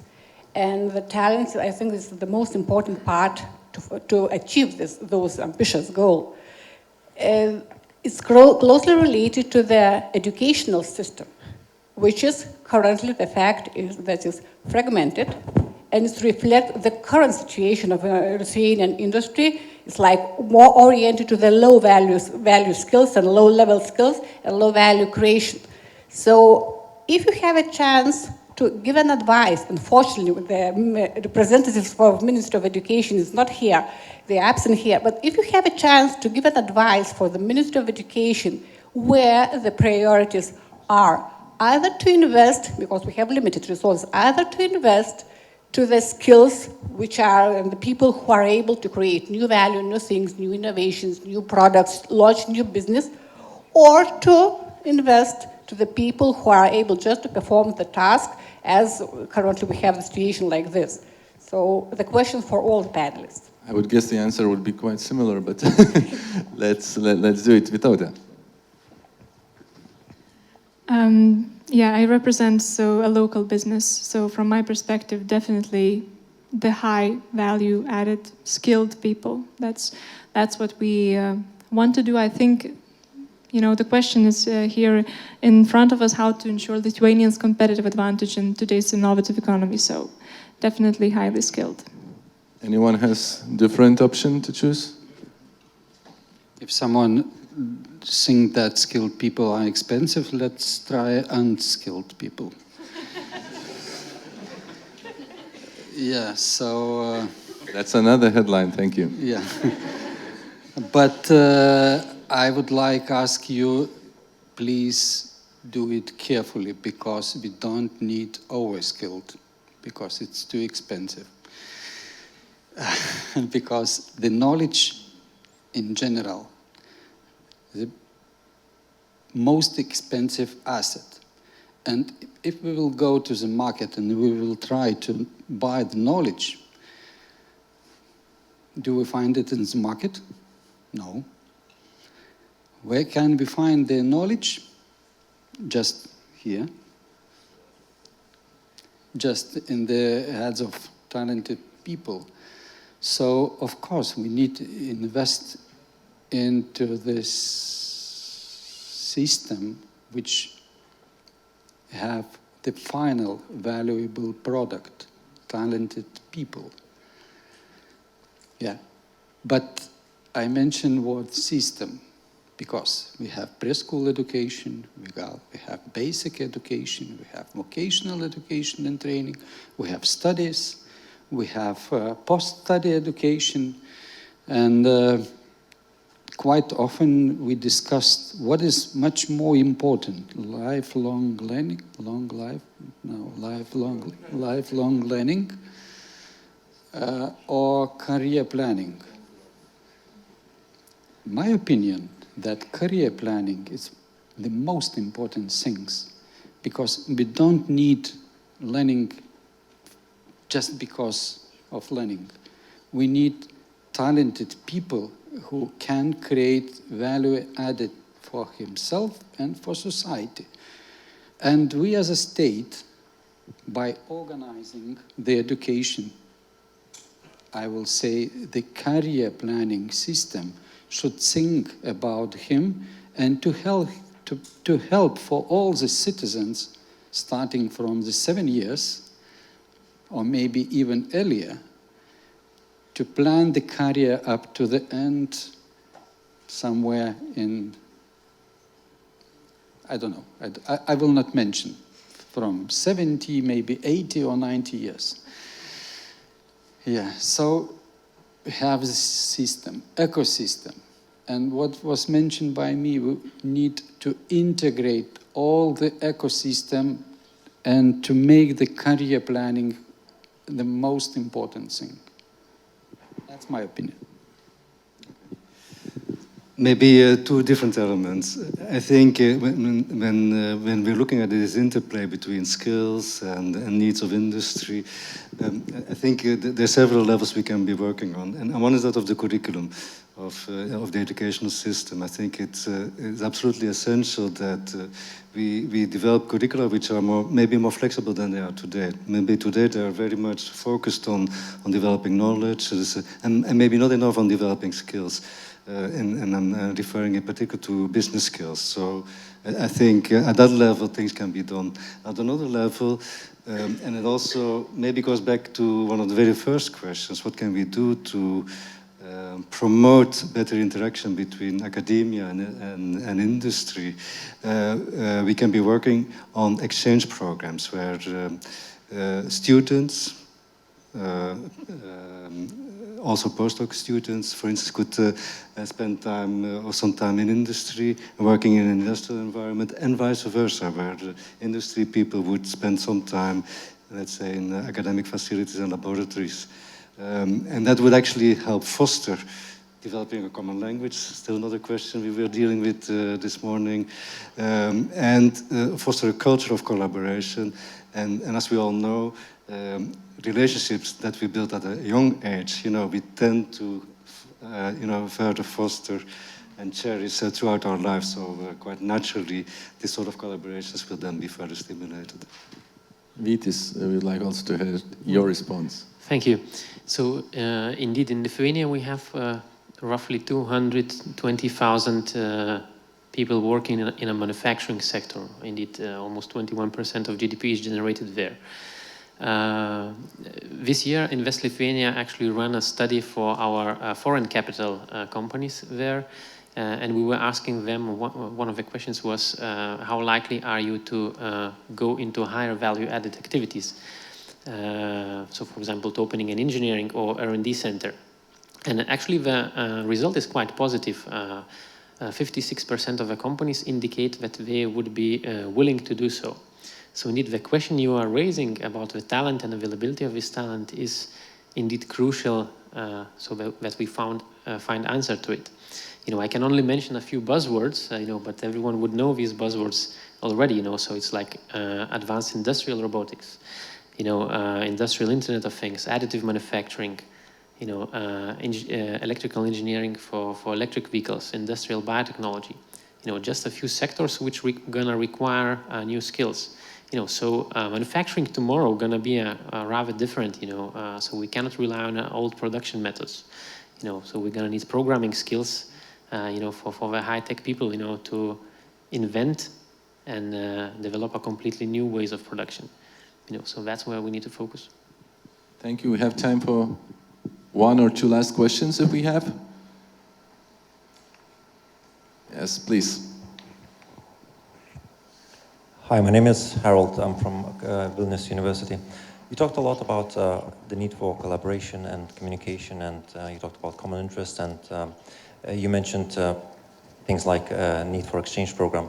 I'd like to ask, obviously the responsibility lies for both academics and businesses to increase that collaboration. What can academic leaders do specifically that businesses need more or less of? Vytautė, maybe you could start, please. It's a very good question, thank you. We had a discussion internally in the company about these science valleys that we have in Kauno and in Vilnius, and about the situation of how much they are employed, how much those modern laboratories actually do the work for businesses, and the numbers, they're not so great, not so nice, not what you would like to see. So I think if we could install a little bit of commercial interest, or just interest to really offer those services for the business, to really employ those modern laboratories that the universities have more than they do now, that would be great. I think that's one of the things that universities could really do, and the leaders could really try to be more proactive in working with the business, also regarding the infrastructure for R&D that they already have.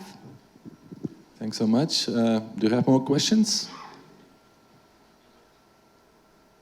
Vytautė, you mentioned briefly before that you have an idea to share, which I think would be perfect to end our discussion. Thank you very much. I would make a few just finishing remarks that I'm allowed to. Thank you. One is that I would like to react to what Vytis said before about our generation, as we are representatives here of the younger generation on the panel. I myself have an opportunity. I'm sorry? Was that a bad remark? I apologize. There are four of you. Just kidding. What did it say? Four of the young generation. All of us represent that. But let me just share my experience. I really have the chance to work with my mother for 10 years in one company. And we worked together, we developed the business. And really, I just... there is a feeling that we really have a little bit of different goals, and I think that's only natural. That her challenge, her goal was to start up the business and a new economy from scratch 20 years ago, to make it a stable, financially stable company, to also implement her ideas, and this was the challenge that she had, and our people. The people of at least my age, they're struggling a lot to find, they only want to do something that they really find meaningful. And that's a huge problem. You don't just want to work for money anymore, and you have to find that something that you want to do, that you really want to do.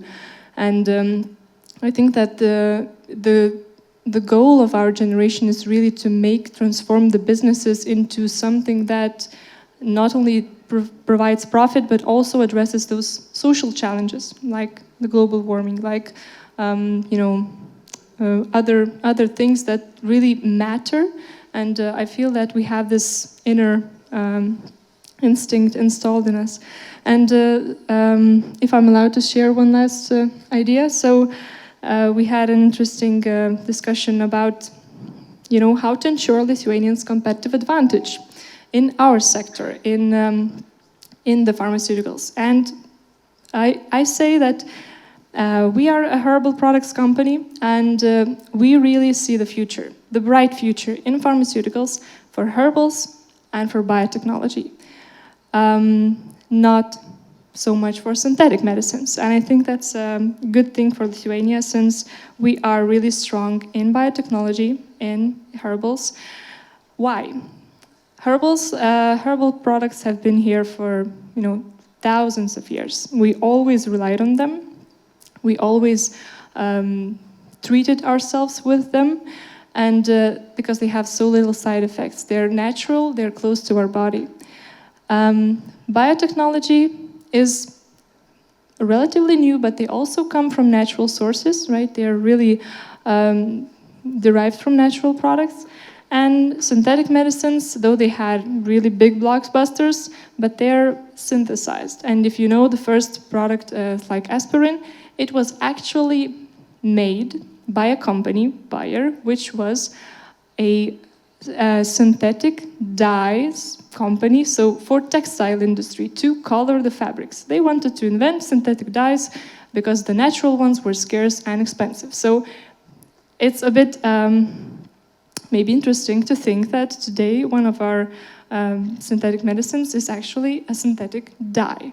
That was what made for. So, you know, to compare, it's like comparing silk to polyester or wool to Teflon. You always know which one is better for you and which one you want to take.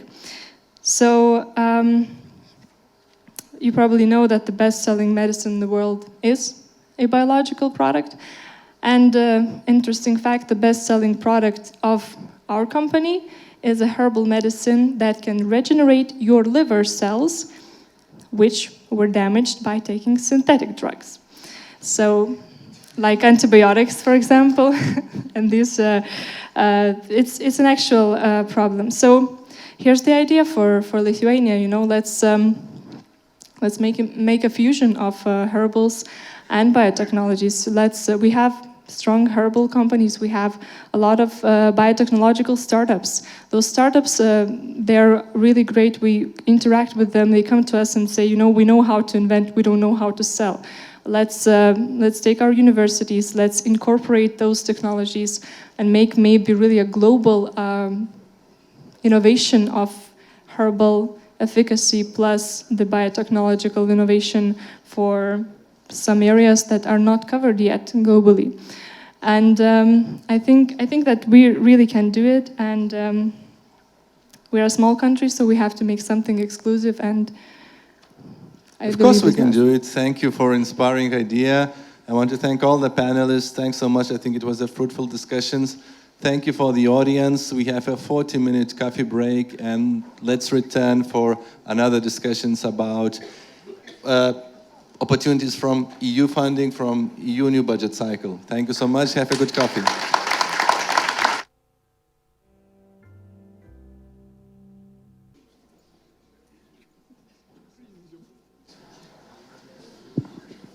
Very warm welcome after the coffee break. I'm very glad to see you here.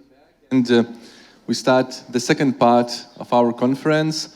I think a very important part as we all prepare for new EU budget cycle, including Horizon program, which we all know Lithuania was not among leaders so far, but we'll now hear the presentation from our guest from Brussels, from EU Commission, about what's lying ahead, about the tips, what to do differently so that in the next period Lithuania can get the better use of that approximately 100 billion fund. So Mr. Verachter, very glad that you came here again, and please, the presentation, we agreed with the presenter that we'll have some time for your questions, so please, as you listen, also prepare your questions. I think it's a great chance to have to put questions directly to the person who is very deep into this topic. Sir, the floor is yours. Thank you so much. So again, a real pleasure to be with you here this morning, ladies and gentlemen. I will be rushing through my presentation, indeed, to allow for a few questions. Immediately after that, I will have to run, unfortunately. So my job this morning is to give you an overview on where we are with the preparations for Horizon Europe, the next framework program for research and innovation. This went very well a minute ago. So. No, okay. Good. So, no. So, when we proposed Horizon Europe, now more than 1.5 years ago, evidently there was an important vision behind it, and the vision actually shows some of the drivers that we see on where Horizon Europe should go. And evidently, the number one driver is that of climate change. The general framework of the Sustainable Development Goals have helped us develop the overall design of Horizon Europe. And, very importantly, when we have an investment program such as Horizon Europe, then it is there to promote competitiveness, and it is there to promote growth throughout Europe. When you're familiar with Horizon 2020, the current framework program, then the structure that we have proposed for Horizon Europe will seem very familiar to you. It's a three-pillar structure. A first pillar which is focused on excellence in research with the European Research Council. And actually, when I'm looking at the data, the statistics for Lithuania in terms of participation in the current framework program, this is the number one program where you're successful. Which, Minister, if you allow me, actually is a sign that there is talent. There's maybe not enough, but there definitely is talent, and definitely also in Lithuania. There's a second pillar, which is focusing on industrial competitiveness and global challenges. And that is a pillar which is more reminiscent of the societal challenges that we have under Horizon 2020. And you recognize a few of the headers there. They're focused on health, on climate again, on energy, on industry, environment, and so on. And then there's a third pillar, and that is not the least important one, and that's a pillar which is focused exclusively, explicitly on innovation. Indeed, Horizon Europe is a program for research and innovation, and maybe much more than we have seen in the past. Horizon Europe will be a program that is focused on impact, trying to make real differences on the ground, real differences in people's lives, real differences in terms of industrial competitiveness, real differences in terms of having a healthy environment, and so on. Our budget proposal, I mentioned before, is roughly around 100 billion euros. It's currently being discussed. So the good news for Horizon Europe is that there is a political agreement between the European Parliament, the Council of Ministers, so these are the member states, and the European Commission as to the overall approach for Horizon Europe. So that's the good news. The bad news is the little detail of the budget hasn't been decided upon as yet. What we do know, an ambitious budget proposal from the Commission, more than supported so by the European Parliament, but currently being discussed now at the level of the member states, and we'll have to see what will transpire in the end. But clearly the ambition that has been set out for Horizon Europe to a large extent will be linked to the level of budget that can be awarded to it. Now, I did refer to the fact that when we look at Horizon Europe will be focused very much on the impact that we want to deliver. And one means, in order to deliver on that impact, we see is through the creation of so-called research innovation missions. We're moving away from an approach where we are investing in a certain technology area or a certain sector towards an approach where we start from the big challenge that we want to tackle, and then try and mobilize the means and the resources across sectors, across disciplines, across academia and businesses, and bring them all together in order to tackle that common challenge. And we have identified just such challenges in a number of areas. For instance, on cancer, climate change is there, climate resilient cities. I think a city such as Kauno definitely should have an interest there. In 2 years, it will be cultural capital of Europe. The soil health and food mission, healthy oceans. So you see, these are really big ticket issues where we have real concerns. Tremendous challenges have been identified, and we believe that the mission approach will generate the right level of critical mass, of resources, of commitment in order to make meaningful approaches towards a solution. One of the ways to roll out those missions will be through partnerships.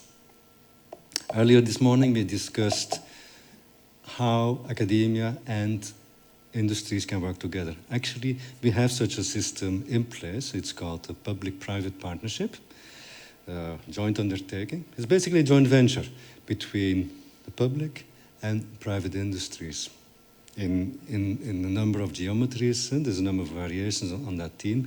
And what is happening there, there's a pooling of public and private resources in order to tackle a common challenge.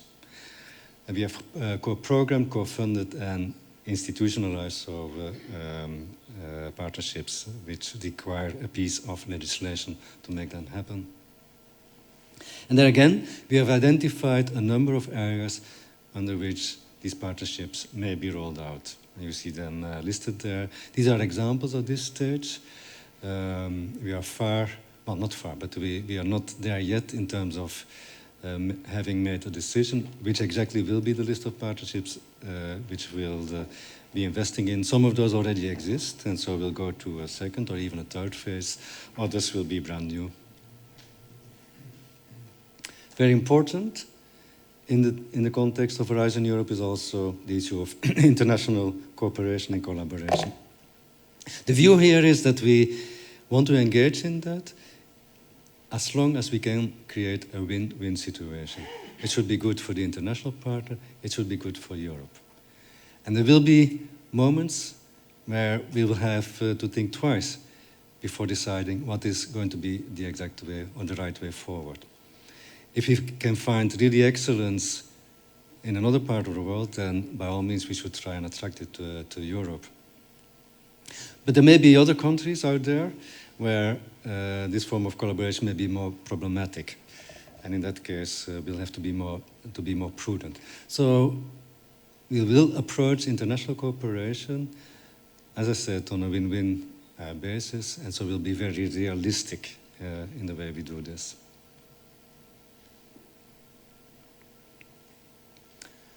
It's a publicly funded program, so we do promote an open science approach.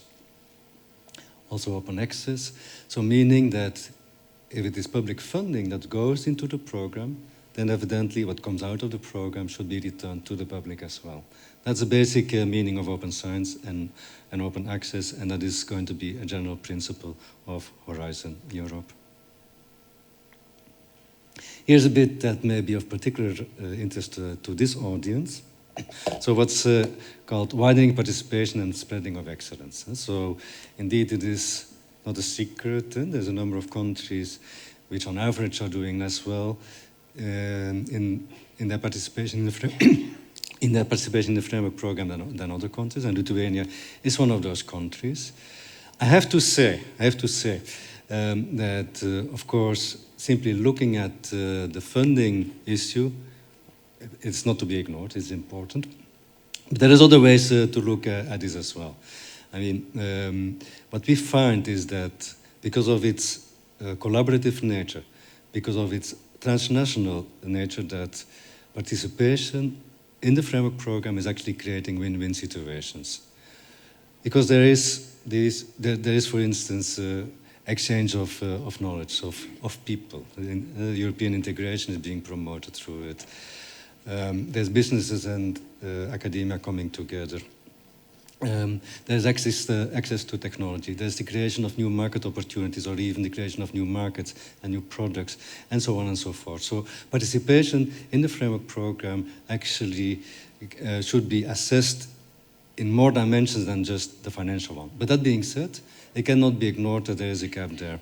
And we at the European Commission are taking this very seriously, because the European Union can only be as successful as any of its members, and so, and the member states. So we do care about the performance of member states, and we have a genuine interest in trying to uplift the performance of all member states, for that matter.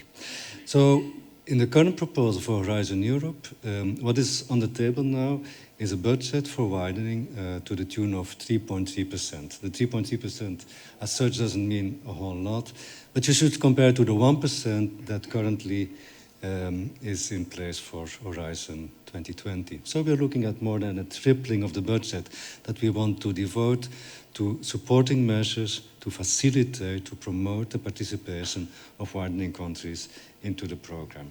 And there's a whole range of initiatives, no time to go into those, but matchmaking, NCPs, teaming and twinning, Eranet, Costa, and so on. I think of particular importance here will be a strong NCP network, because through the NCP network, the participation can really be promoted. When we're talking about then the second pillar, so global challenges and industrial competitiveness, here are the areas that we have identified. We now call them clusters. So of course it's new framework program, we have to change the terminology a bit just to confuse you more.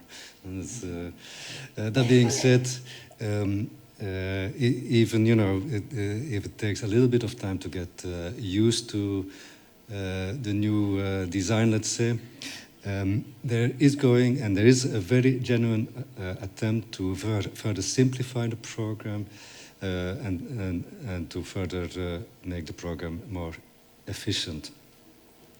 Third pillar is on innovation. So we will see the creation of an European Innovation Council. Now, the European Innovation Council is trying and will try to do for innovation what the European Research Council has done very successfully for excellence in research. European Innovation Council is there to promote excellence in innovation. So we have a dedicated measure there, and that will be focusing in first instance on innovative SMEs. So there's going to be tremendous opportunities there, and I think for startup countries such as Lithuania, startup in the sense that you have so many startup SMEs, I think there is going to be ample opportunity to benefit from the measures which are being developed under the European Innovation Council. We will also be working on European innovation ecosystems. This morning we heard some echoes of that, of what is happening at the Lithuanian level. And of course you're familiar with the European Institute for Technology, which we will continue. So here's the European Innovation Council for you. There's two major schemes that are going to be put in place, the Pathfinder scheme and then the Accelerator scheme, basically trying to support startups and SMEs at different stages of their development. And of course, an essential feature of the European Innovation Council is going to be a one-stop shop. So whenever you have an idea, you can knock on their door and they will point you in the right direction towards the right measure for you to try and get support from. InvestEU for research innovation is another program that we have to support innovation. Now, we are at the stage where the Commission proposal has reached a political agreement. We are at the stage where we have gone through a public consultation process over the summer, and I would take it that many of you have participated in that. A public consultation process which was really meant to draw in your ideas, to draw in your proposals, to draw in your suggestions, to try and understand from you where you think should be the priorities. We did have a major conference at the end of September, and I understand some of you were present and actively participated in the conference, including the minister, which was very good. There we actually took stock of your input. And we are now at the stage where we as Commission are engaging with the Member States through a so-called strategic planning process. A strategic plan that will try and set the priorities for the first 4 years for Horizon Europe. We believe that we'll be able to conclude that strategic planning process before or around the end of this year. And then throughout the course of next year, we should then be able to work on the actual work programs, the actual calls. So, and that is shown on this slide. And so the legislative package, everything is in place, or most of it is in place, with the exception of the budget. And of course, I should make a small side remark here.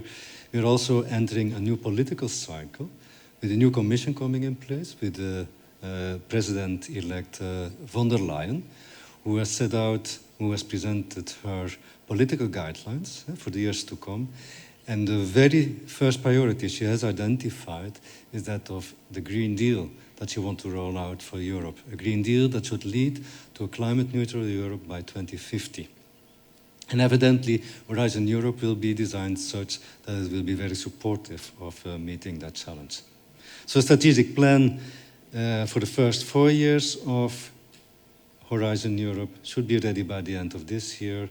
And the work programs will be developed throughout the course of next year, always through what we call a co-creation process.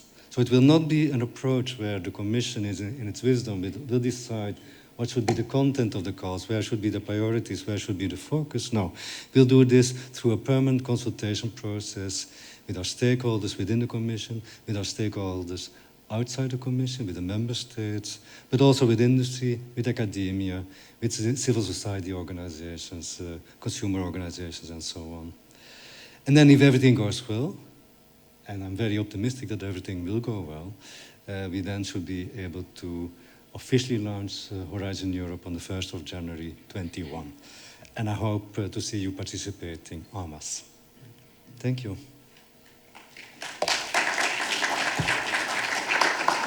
Thank you so much for your presentation. So we have nearly 15 minutes before you have to leave to Vilnius back. Please use the opportunity to ask questions. How to better use this opportunity of Horizon Europe program? Who would like to start? Here. Hello, my name is Jacek Asantulis and I represent Metida Law Firm. We do all patent matter. And we have a lot of questions from inventors. They say that in 2021, it seems that a lot of support will be reduced or disappear. And what do you feel for the future? How much support will be reserved or included into the programs related with the supporting of patenting patent matter worldwide? Maybe you have some kind of suggestions. So when we're looking at Horizon Europe is just one scheme that we have, one instrument that we use to support businesses, evidently. But within Horizon Europe, as I mentioned, we put a lot of emphasis on the innovation dimension of things. So what you will see in particular through the European Innovation Council is a range of measures that will be made available to support businesses with their business plans that will include the protection of intellectual property. It is already foreseen right now. So I think the framework program has a tradition that we actually insist on a strategy and we make means available and resources available to implement a strategy for IP protection. That being said, we go well beyond just supplying grants. We also are working with so-called financial instruments, which allow you to make real investments in your businesses. For instance, with the European Investment Bank, we're developing such measures. And also, we are trying, and we will develop real synergies, for instance, with cohesion funds and with the structural funds. Because we must be realistic about this. We have to understand where it makes sense to do things at European level. But we also have to see where it makes more sense to do things at national or regional level. When we're talking businesses, the investment, of course, very often is also local. So also local support mechanisms need to step in there. Yeah. Thank you very much. Because currently, for example, in Lithuania, we have very special programs like InnoPatent, which they compensate about 85% of all expenses for patent matter. And we just think, what can be changed if in the future it will be not worse than what we have now? Because in Lithuania, for example, the level of understanding that inventions must be patented is not so high related to other countries like Sweden, for example, or Nordic countries. So it seems like it should be similar or intention to be like a similar, as I understood from your speech. Yeah, well, I think more important is actually a general awareness of the importance of protecting your IP. Yeah. The patent system is only one way to do this. Yes. And at the end of the day, you have to think of what is the best way to protect value, but also to generate added value. You know, so another feature of Horizon Europe that we are promoting is so-called open innovation, where actually it may be more beneficial to your business to engage into this type of collaboration rather than to be protective. But you know, these are things which need to be looked at on a case-by-case basis. Okay, thank you. Thank you. Please, we have time for a few more questions. Is everything so crystal clear? Okay, please, in the first row. Please talk to the mic. It's coming. Okay, thank you. My name is Rinaldas Raišutis, Kauno University of Technology, and I would like to ask you about suggestions maybe for universities. What to expect for coming Horizon Europe program comparing with the present Horizon 2020? And for example, what challenges for universities should be, or maybe it will be similar like in Horizon 2020, or something will be different? Okay. First of all, now, you know, a university can do many different things. Huh? So a university, as an academic researcher, you may have an interest in blue sky research, and then there will be the European Research Council, which is functioning very well today, and which will continue functioning very well in the future. So that there's an immediate opportunity. But that being said, when I say, okay, right, Horizon Europe will be focused on impact. You should compare it to the current practice under Horizon 2020. And in the current way we identify priorities and we develop our work programs is basically by presenting a long string of topics, you know, where we say, okay, here's a problem, and we more or less also provide the solution, which should not be the case, but okay, you know, that's the way you read the work programs. The challenge for universities under Horizon Europe will be that will ask you to reverse the thinking. Start with the impact, where universities, I have to admit, you know, are not always the best placed. You know, the impact could be, okay, if we do this, then we improve energy efficiency by 10%. Now, it's a company that often is better placed to make this sort of calculations. Or if we do this, then we will manage to reduce the incidence of this disease by X%. Now again, it may be the medical profession which is better placed, or pharmaceutical companies which are better placed to come up with this assessment. So we'll ask you to try and describe this impact, and then work your way back. Okay, now what do we need to do in order to develop the right solutions, the right technologies, the right know-how? What skills do we need to bring in? What sort of partners do we need to bring in order to generate the sort of desired impact that has been set out in the first place? So it will require academics, I guess, you know, to open up their horizons and look around and when entering into partnerships, not step in with by saying, okay, I'm a Professor X and my specialty is this, and that's what I want to do in the project, but rather try and understand how, in terms of the challenge and the problem that needs to be tackled and the sort of impact that needs to be generated, how you could make a contribution to that. Thank you. The lady in the second row, please. Thank you. My name is Christina. I'm from Vilnius University. In your slides and in your speech, there was a mentioning about the synergies between the Horizon Europe and the Cohesion Fund. The issue we have with the synergies is the state aid question or rules. Could you elaborate on this? Are there any changes foreseen with the state aid applied to cohesion funds? We are very conscious of the problem there. So, and state aid is an issue. Also, the way the programs are managed is another issue. So, centrally managed at European level, or well, indirect management and direct management at national level. So, we share your analysis. We are very conscious of the problem. It's a sort of a chicken and egg situation. With state aid, you know. If you accept it, it is illegal. If, you know, so that's perfectly understood. All I can offer at this stage is that we are aware of the analysis, we are very conscious of it, and we are trying to work on solutions. Actually, we have a unit, so a team of people working specifically on this issue. What will be the outcome of discussions, I cannot tell you yet, because I don't think we have concrete measures in place. But I can commit that we'll try and figure out ways and means to solve the problem. Yeah. Thank you for public commitment. Do we have any more questions?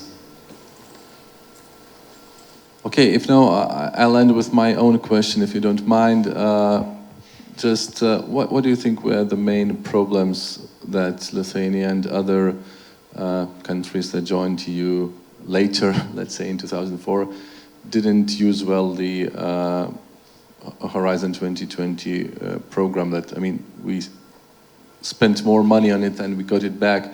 Was it the national problems? What is the lack of excellence of universities, of researchers? Or was it a EU funding structure that this program was not very attractive to researchers and businesses?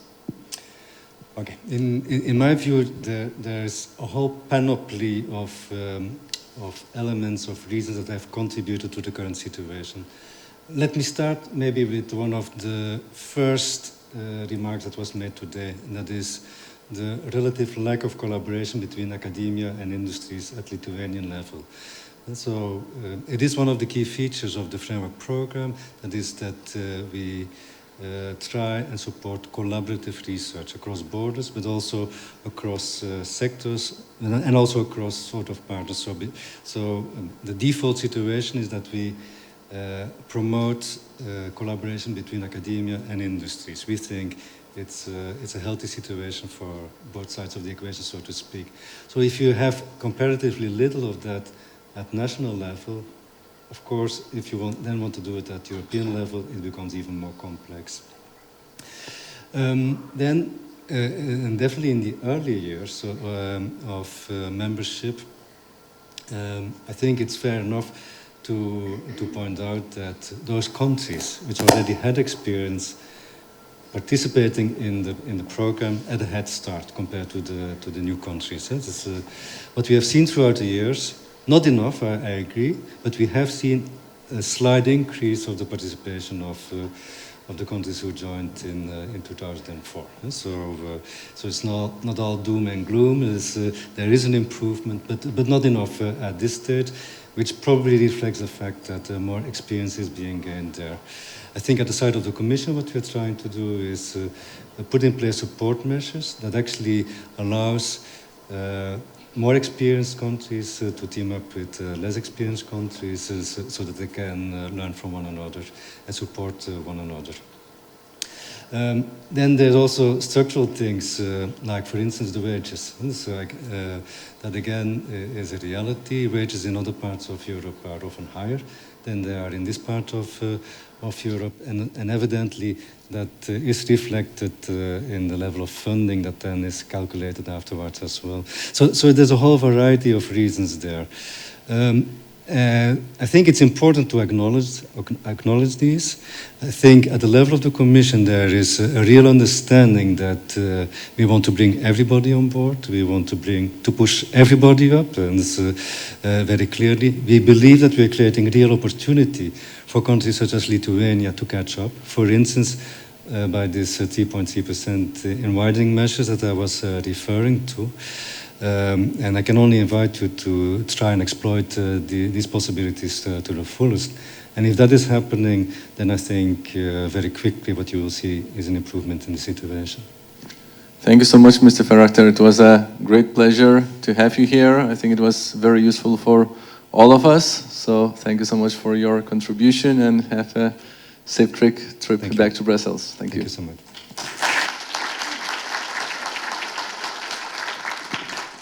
And now I would like to invite the panelists on the stage to have a discussion about the opportunities lying ahead. So please, Deputy Minister, Mr. Valdemaras Razumas, Mr. Sigitas Rimkevičius, Director of Lithuanian Energy Institute, Mrs. Vilma Bačkutė, Advisor to the President of the Republic of Lithuania, Mr. Leonas Balaševičius, the Vice Rector of the University, and also Edvardas Satkauskas. Please join us here, the Director of Vaizduotė company.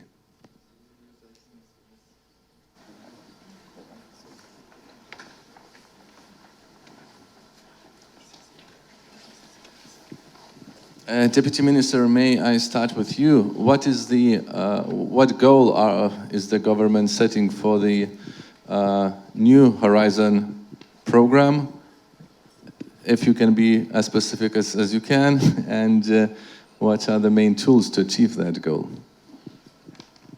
Well, no specific commitment of the government we have now, but first of all, I would like to excuse that I'm late to the conference, and the reason was, you know, politicians always, they have to be on a duty. So I had to be at the parliament at 10 o'clock, and the topic we discussed at the Committee of European Affairs was very closely linked to the topic of this conference, because we were discussing the support to Lithuania by structural funds, also for the period 2021-2027. And namely, we discussed the fourth political objective that is linked with the social development of Lithuania. And in the field of our ministry, there were also I would say three very important topics which are linked also with the topic of this conference about the opportunities of research and industry in Horizon Europe. And those are general school education, for instance, education of teachers, long life learning. That's also a very important topic and linked also to the topic of this conference, and also participation of different groups of our society. So why I'm talking about these structural funds? Because for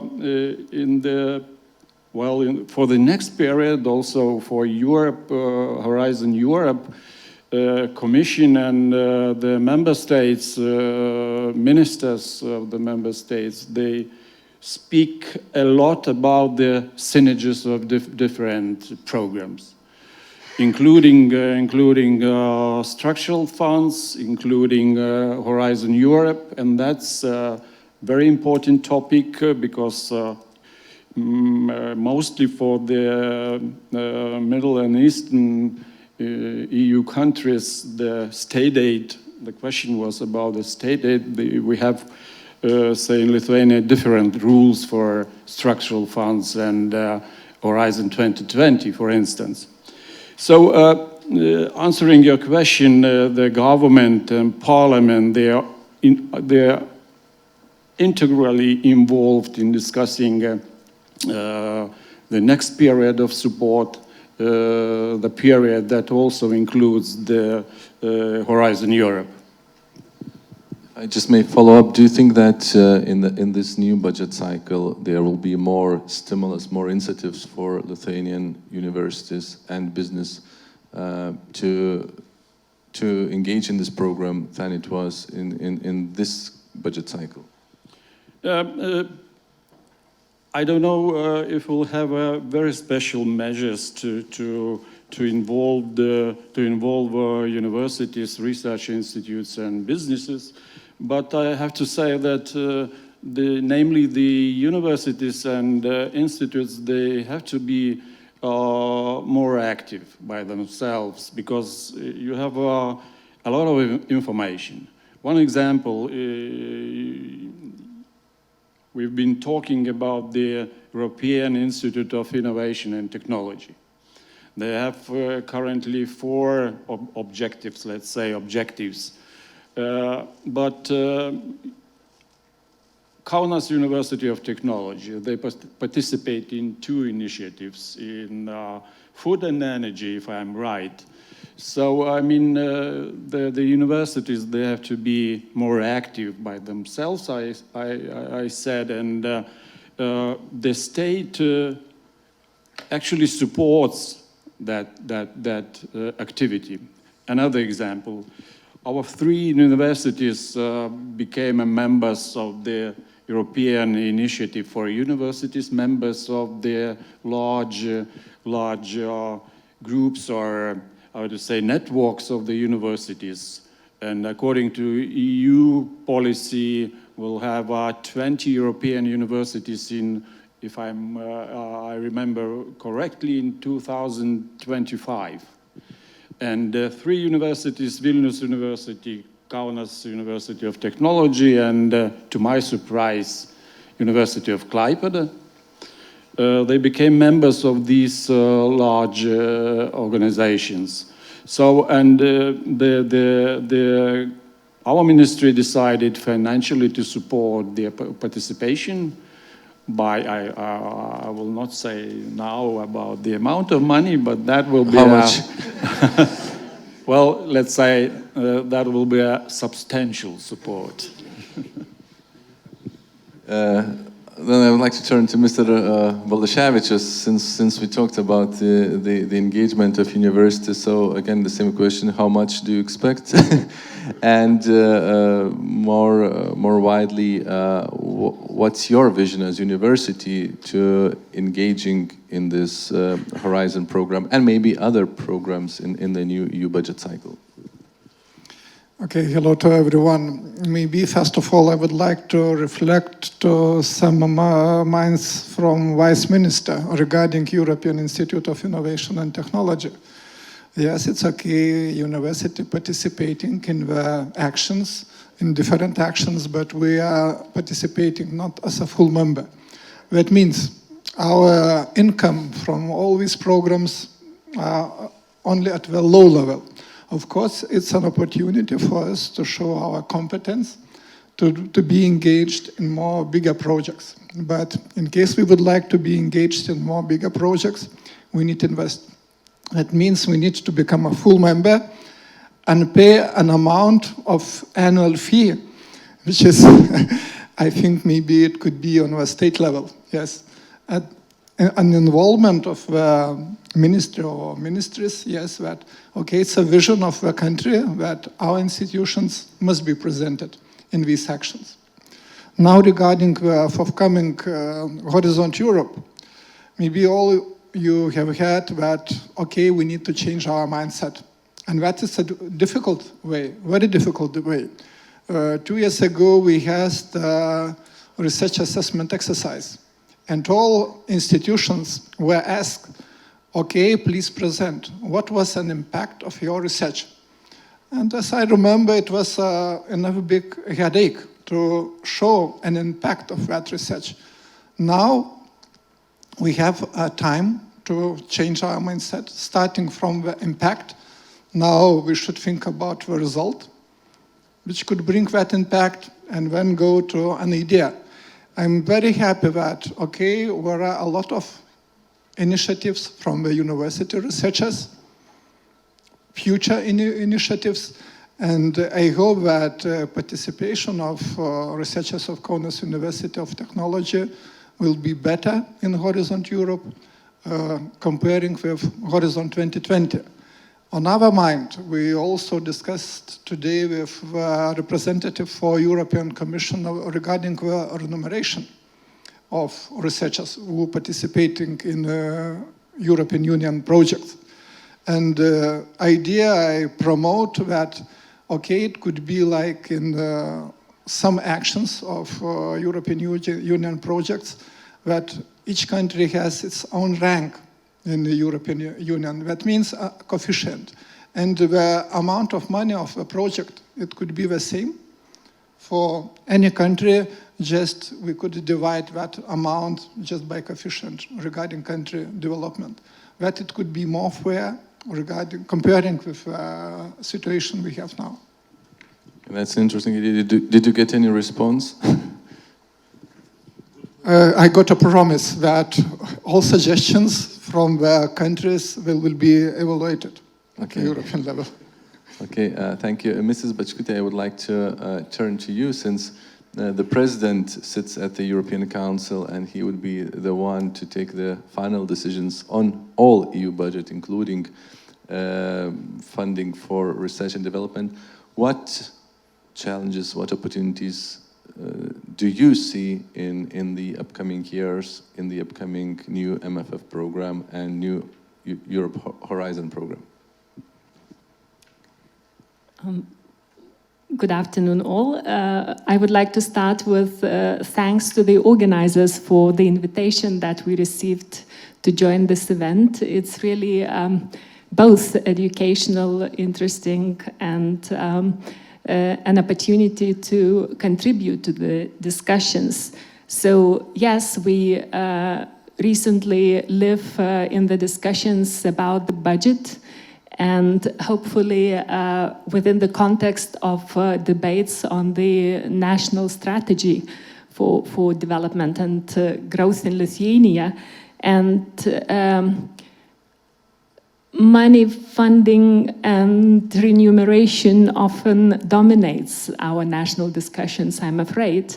No matter that everybody still understands how important investment in human resources is. So in terms of the future, which is near, the budget for the next year, the dominating discussions about teachers, scientists, and researchers' salaries is really very acute.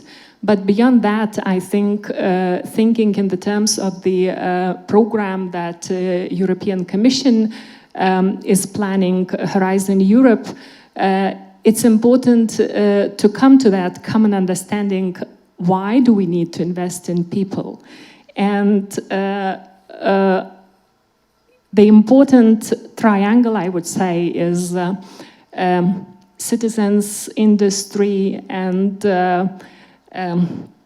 science. So thinking nationally, I assume that science is a priority, no matter how much I would like to say education is a priority. But the results and dissatisfaction about results in education is linked to the science activity. I would like to suggest to think nationally in terms of how science and research contributes to education. And I would like to suggest that within the Horizon Europe investment, we encourage researchers, scientists, and academia to go more proactively into policy making, into schools, and also into the provision of knowledge, innovation to the raising those talents that we speak about today. And I see that European Commission, as always, offers as a common goal. So the common goal is the future, the better future for people and society. So the better future for people and society should actually be the important logo in everything that we do. And importantly, all the investment that is provided nationally or European-wise should get the feeling, should give the feeling to the society and people that it makes impact in their lives. So another aspect that was not discussed today, I think, but is important, how do we communicate the results of science? I personally miss the discussions in popular media about the impact of science and importance of science to the society. So in addition to research results and scientists going to schools and policy making, probably science should also go to popular media to communicate better that impact that people would understand. So then probably we would have less tension in discussions about who should be paid more and why in terms of the budget discussions. These are my insights for today. Thanks so much. During the break, we had started some communication between media and scientists, and hopefully I take the note of what you said, and I think it's a really important topic. But following up on your idea of your expression of triangle between business, society, and science, I would like to turn to Mr. Satkauskas. What do you think? How could you describe the role both of business and academia towards, seeking probably the common goal that we have a much better use of this program than we used to have before? Hello everyone, thanks for having me here. I am Edvardas Satkauskas, I'm representing company Vaizduotė. It's relatively young company, research performing SME, and we mostly work in life sciences. We develop medical technologies, and our experience comes from previous companies we worked with, and now we kind of are in the place in between the university or researchers and the industry. We kind of try to fill this gap and go forward. So me, myself, I also have experience working in university, so I rather well know the kitchen of universities and researchers, actually, how they live there. And there's always a discussion who is or who should be the initiator. Researchers always say, if industry comes and we kind of and says what they want, we can do this. Industry says otherwise. If universities would present their research and we would know the advances they reached, we could potentially use it.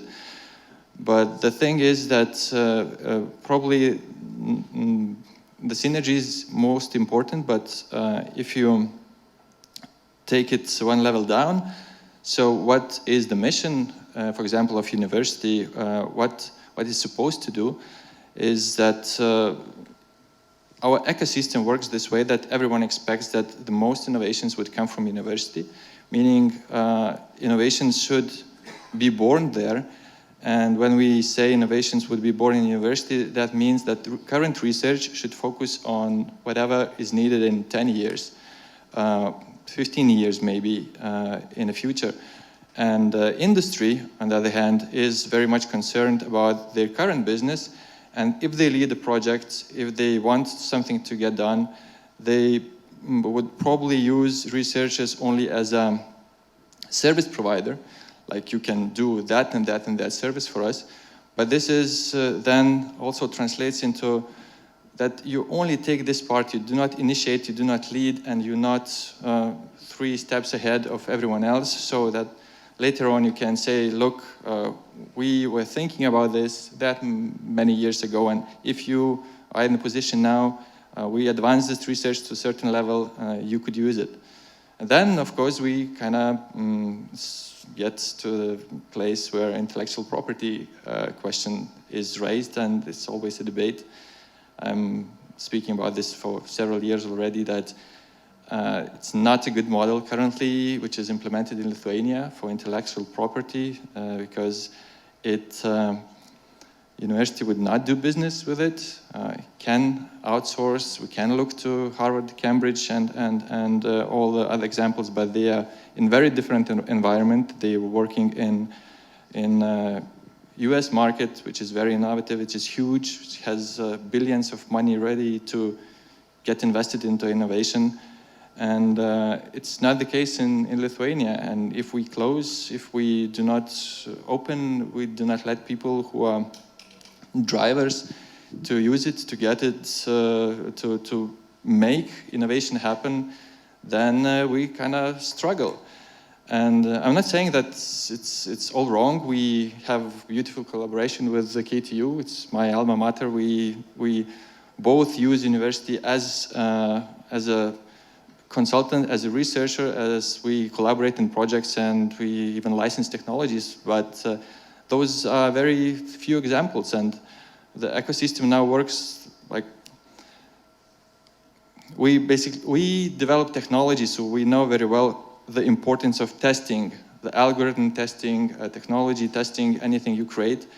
And I feel that there is a rather little testing in the systems which we create, how innovation could get step by step from university, from the birth to scale up to development, etc., etc. And we should do this. We should try if current system works. If the system is now in place and we kind of have some IP created in university, we can easily track, does it go any further? Why it doesn't? If it doesn't, maybe we should introduce another model and see if it goes then. We can make mistakes, but without them, we're just not moving fast enough. And if you would, we all listen to 100 billion euros available in Europe. This is a huge amount of money. If we can take, any substantial amount, it would be enough for every researcher in Lithuania. And we are not doing that great, actually. We are like second from the end of the row, and I think we can do better.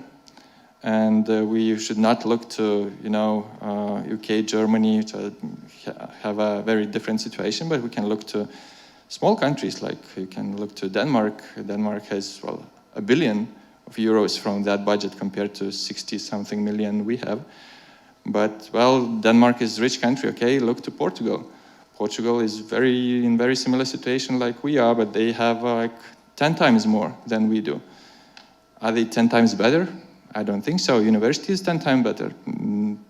I would not believe this. So the success rate of applications is more or less comparable, let's say. It's not huge difference, meaning that there is not enough of applications. We are not working enough on trying to get this money, and this is where collaboration should come, and the emphasis to impact is very well put on, because business is always about impact. Business doesn't want to do research only. Everything what business does is seeing like how can we get things done in order to achieve that and do business. So this emphasis on collaboration, I believe, could also be a kick to a butt to everyone to start talking, collaborating, and like forcing to collaborate. Thank you, Edward. That's really many food for thoughts. One of those organizations that try to get those money, as you expressed, was Lithuanian Energy Institute, and I would like to ask Mr. Rimkevičius if you could please share with the audience your experience and your lessons that you learned in previous years. What would you have done differently, and what were the good lessons that you would encourage others to repeat? Good afternoon. So Lithuanian Energy Institute is quite active in Horizon 2020. We have 23 projects in this program, but we would like to be much more active in the future program, in Horizon Europe program. And the main possibilities looking to the experience working in Horizon 2020 and looking to the topics and intentions of Horizon Europe, that we should demonstrate impact of our research, that we should cooperate more with industry, with so it's one of such possibilities to improve our participation. I see the more pilot and demonstration projects to have in Lithuania. A lot of calls within Horizon 2020, and I think in Horizon Europe will emphasize with pilot and demonstration projects. Actually, usually, we as Lithuanian companies, we are involved in some pilot projects which are abroad Lithuania. So if we would have suitable infrastructures, suitable demonstration facilities, we would have much more possibilities to attract more projects in Lithuania and to attract more companies participating in these projects. So I think we should think planning our funding in national programs and so on to establish, because to have this pilot and demonstration facilities, we need some investments, and then we should have some preparation in advance done in Lithuania. Participation of industries is also very, very hot topic, and actually not in all projects.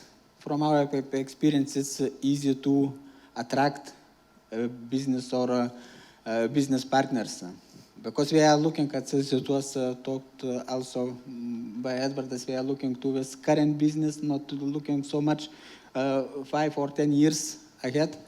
So, and with bureaucracy, things and so on, and they are often more interested to do this ongoing business, not looking too much to the future. Of course, we have good partners from business like Ernst & like Access and so on, which cooperate very, very friendly in that project, but no, not case in for some other companies. So it's the two barriers which if we solve those barriers with pilot and demonstration projects and more active cooperation with industry, I think we could increase our success rate in that projects. Right, thank you so much. We have time for questions now. Please, the gentleman in the third row.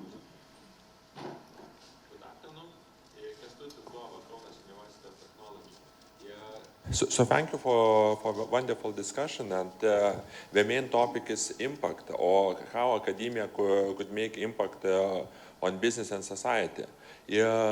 So actually last year, and you mentioned, last year we had a research evaluation exercise, and now we have data. And this research evaluation exercise was based on two main pillars, one of research quality and another, again, impact. So now ministry has data of performance of different institutions. So maybe the question goes to Vice Minister. How are you going to use this data?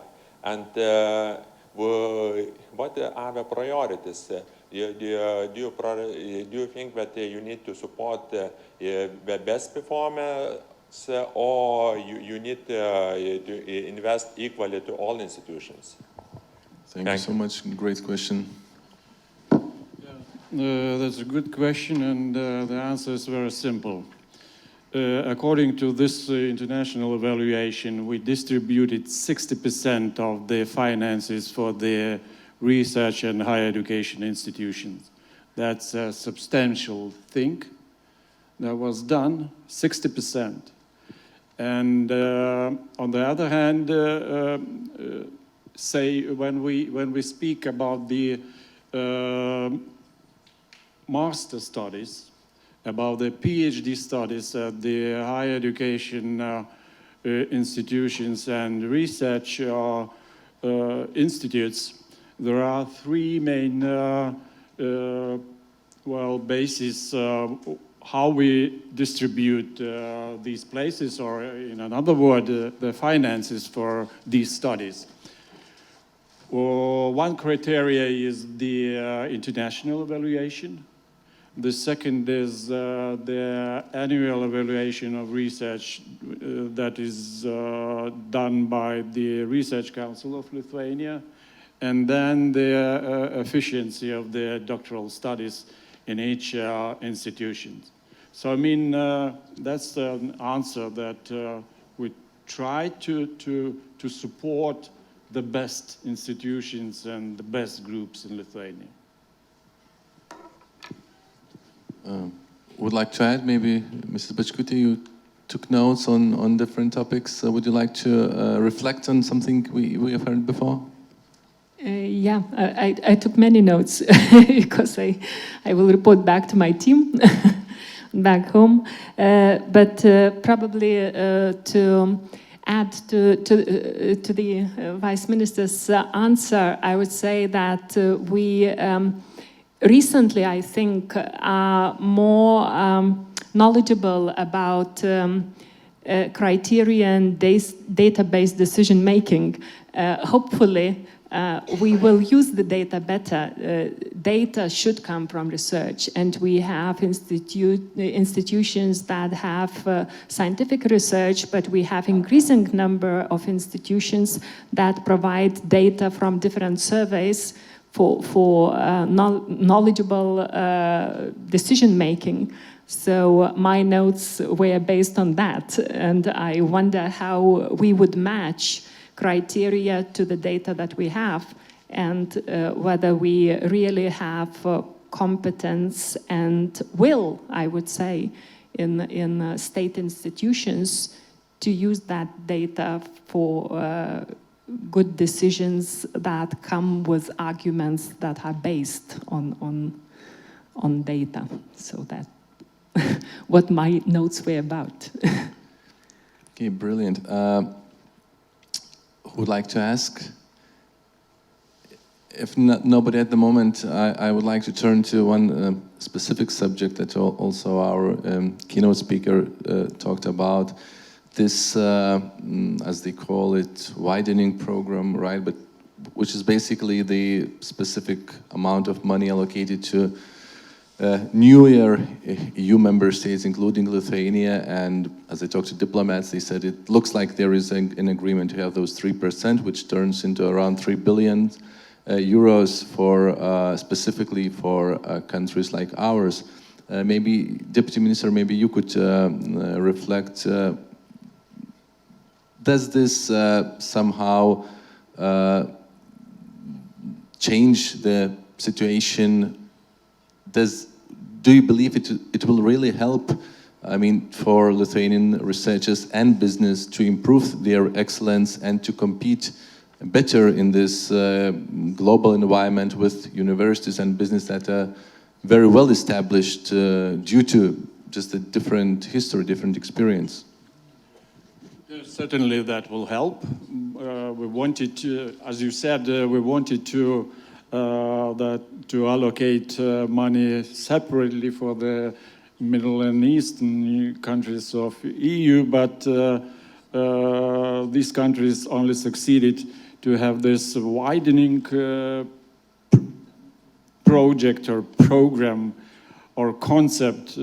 That means only that if the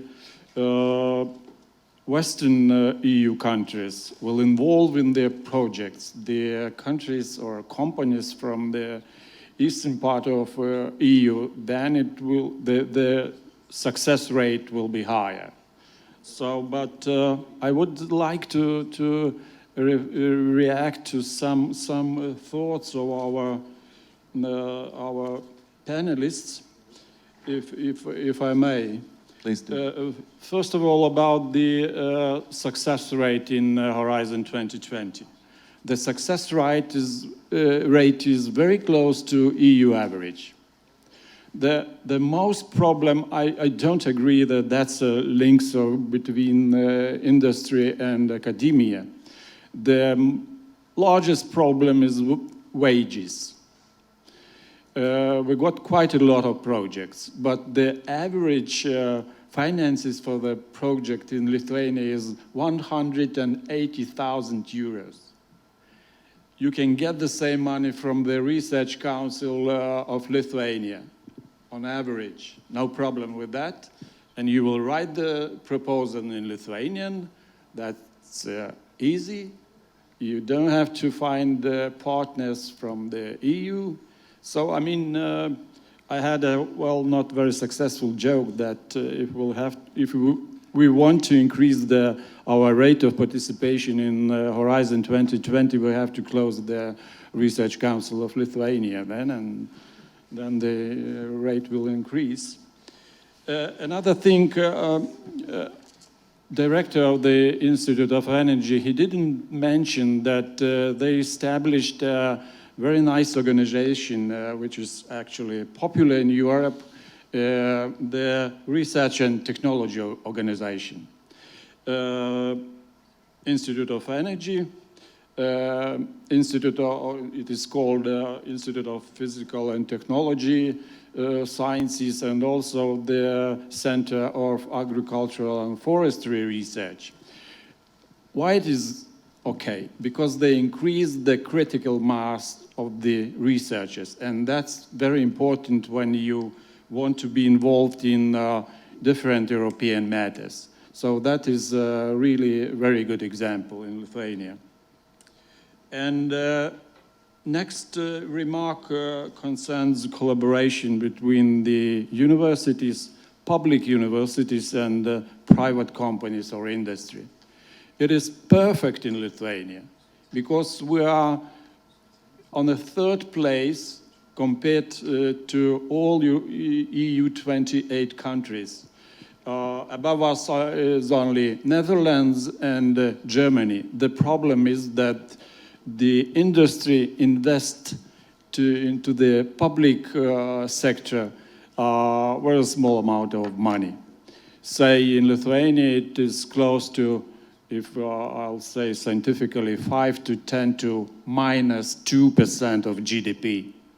While in Germany it is 7-10 to -2% to GDP.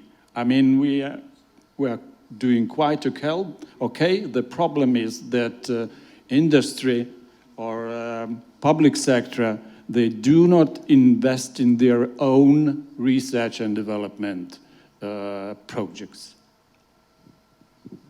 Mr. Balaševičius. I would like to reflect regarding widening actions. I think it's necessary to learn lessons, what we have learned from Horizon 2020. For Horizon Europe, it should be a strategic approach from the state. Regarding the smart specialization of a country, on the top level must be set what country needs. Looking to the Horizon 2020, it most was the initiative from the universities to attract strong international partners, as business partners, as universities, to establish some centers here at Lithuania. As you know, the first phase was successful, but I think in case for Horizon Europe, we will have the universities and the ministries or state will have and share the same goal, will have the trust in each other, and of course commitment for this. Lithuania could be more successful, especially in widening actions. We are very active in that. Just last week I came from Heidelberg and I visited the European Molecular Biology Laboratory, and we agreed that on the 2nd of April, the Director General, she's coming to Lithuania, and we want to establish the institute under the umbrella of European Molecular Biology Laboratory. And I can say that we are committed to invest our ministry, at this moment I will say 6 to 10 million euros to establish this institute. Okay, thank you for the news. Do we have more questions from the audience? Please use your opportunity, because we have people with experience in different fields.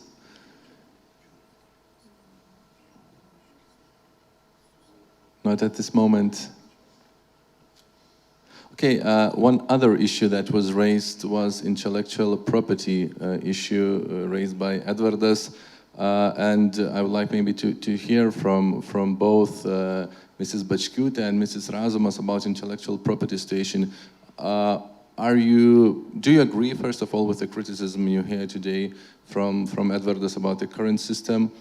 If yes, do you plan any changes in the area? Because I think that's an issue that's important to many people in the audience today. Well, I don't know really what exact problems we have in this area, because I don't think that the law has some drawbacks when we speak about IP. So example of Professor Shikshny's shows that, well, it is possible to patent his invention in Lithuania and also abroad, and to sell this patent, because to my point of view, the main aim is not a patent. The licensing of the patent is the main issue. To get money of your invention, but not to have your invention only on the paper. I don't know. But if you have a very concrete suggestions, what we have to change in the legislation of IP, then we are open to discuss this. Yeah, my comment actually was more of not about the possibility to patent or to exploit the results afterwards, but actually mainly about the possibility to exploit results of about who does that. Because if we take amazing technologies which are born in Lithuanian universities also, all the IP now belongs to university, and researchers kind of have rights to be part of license agreement, let's say, and it could happen, but a lot of emphasis recently, or like 5 years ago, were put onto startup companies, that we need to take advantage of the IP we create, not only give up to someone else, but kind of promote startup creation, to build up the whole ecosystem in order to get this IP to the market level. And then we kind of have a stop there, because well, it's not university's business to do commercialization. It's obvious. But if we desire for startups to do this, we need to find a system how those startups should get this IP and how university should be part of it. Current system basically relies on licensing, as you mentioned, but if a university could be part of like shareholder structure of startups, which was the initial idea, I remember, but it never happened. And there are financial vehicles who would encourage such thing, but it never happens. And then also to add to this, university has not only IP, not only great technologies, but a lot of infrastructure, a lot of great scientific tools, which those startups could use if some kind of agreement is reached. So basically, university can put on the table research, well, let's say know-how, infrastructure, and facilitate as much as possible the rising, well, kind of making it happen for startups to be born in order that they could achieve certain level when they can attract the same amount of money, the same money from European Commission. They could be competitive among other European, how to say, in European level, and I'm sure it's possible. The question is how we make it happen. Well, to be on a safe side, we have to invite another panelist, Mr. Vilda. That's a file of his ministry. But maybe we'll later could discuss together this issue. Would you react briefly to the topic? We'll discuss it. Okay.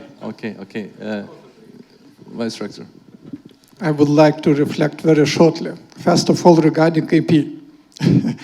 We are living in a civilized world, yes, and there is IP, there is licensing, yes, and maybe one of the goals of a university is educate local business that in case we're making agreements, where IPR questions, they must be discussed. It's the first issue.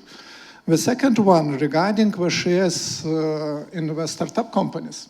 Yes, the initial idea was that, but also you should keep in mind that on your university also putting on the scaling what happens in case the company is unsuccessful. Yes, startup company. What we have in the practice, we have in the practice that the universities at this moment are bringing free of charge. I'm not good to say directly licenses, but ideas, IPs to the startup companies. And the startup companies developing this. And if we take the example of our university, we have a startup space where these companies grows up, and after 2 years we are coming here to the technology park. So the first kickoff and the first support comes from university. After that, we are bringing, okay, we're leading to other stakeholders. Okay, thank you. Ladies and gentlemen, would you like to contribute to our discussions with your remarks and questions? Yes, please. I just would like to remark maybe the conversation we have, because when we talk about legislation of intellectual property, everything is okay. It's no problem, because the system always adjusts to all the global planet system of IP. But the problem is coming in from different parts.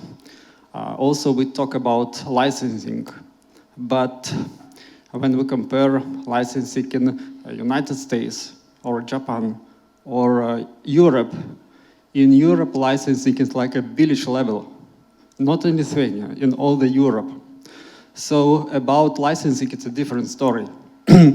But the main problem is that if we would like to make, how to say, model working in university, like in many countries, it should be a department with people with economical education and also some IP knowledge. And from industrial companies, also this should be some kind of connector. Only these connectors can be connected and the system will come to work. We don't have to think that university cannot think about commercialization. They must think about this a lot. So that's my remarks. Thank you. Thank you. Gentleman on the top, please. Good afternoon. I'm affiliated to KTU, and I would like to thank for the opportunity. And first of all, I would like to thank the rector who gave a brief about in the morning about the innovation that's happening in KTU, as well as, and thanks to the vice rector who also pointed about the residence permit of the foreign zone. My question is to the honorable ministers.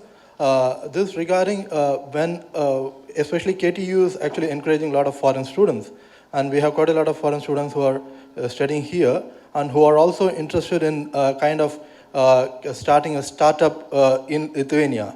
So I would like to know how much of a support a foreign student or students can get, especially regarding to funding and regarding to the residence permit and so on, if they would like to start their own startups here. Thank you. Thank you very much about the support for foreign students. Who would like to answer? Maybe Vice Rector and Deputy Minister, please. Mr. Valishajus, please begin. Okay, as you know, to start a company here, a startup at KTU, it could be a beginning, yes, and you could start. But your question was about the terminated resident permits, yes, and the opportunity to be employed here in Lithuania or to start your own business here in Lithuania. I think we have still this question open, yes, and the legalization in Lithuania must be improved, yes, to attract our graduates from abroad to stay in the country here and to bring additional value to the country. Would you have something to add, Mr. Azumas? Yes, I don't know details, but our ministry has the program to support startups in Lithuania, but we can contact on Monday or next week to clear up the details of this project. But the first thing, as Vice Rector said, that you have to get how to say, to be not a citizen, but to have a permission, to business permission and living permission in Lithuania. But I want to, well, maybe that will be my last intervention, but I want to come back what the advisor to the president of the state said. If you remember, or the representative from the European Commission showed that the first pillar in Horizon Europe, the first pillar, is excellent science. So I want to stress that this question is also very important, because excellent science or blue sky research, excellent blue sky research, that's the source of all the innovations. So we don't have to forget that. And this pillar contains European Research Council, it contains Maria Skłodowska-Curie actions and infrastructures. So we don't have to forget this pillar, and we don't have to talk only about the economy and innovations. That's my last intervention. Thank you so much. We have time for last question if anybody wants to ask. If no, I think we'll have time during the lunch or coffee. I just want to thank very much all the panelists. I want to thank the audience. I think today we heard, first of all, we heard an ambitious visions of what can be achieved. I think we had very frank discussions from different stakeholders about the challenges and about the problems. One of them was the lack of dialogue, the lack of speaking the common language. So I truly hope that, this day, this conference was a step in the right direction to have this better understanding, to identifying the problems and offering the good lessons how to cope with those issues. And I hope that in the coming years we'll have more good lessons to share with each other. So thank you once again, and I wish you a very good day.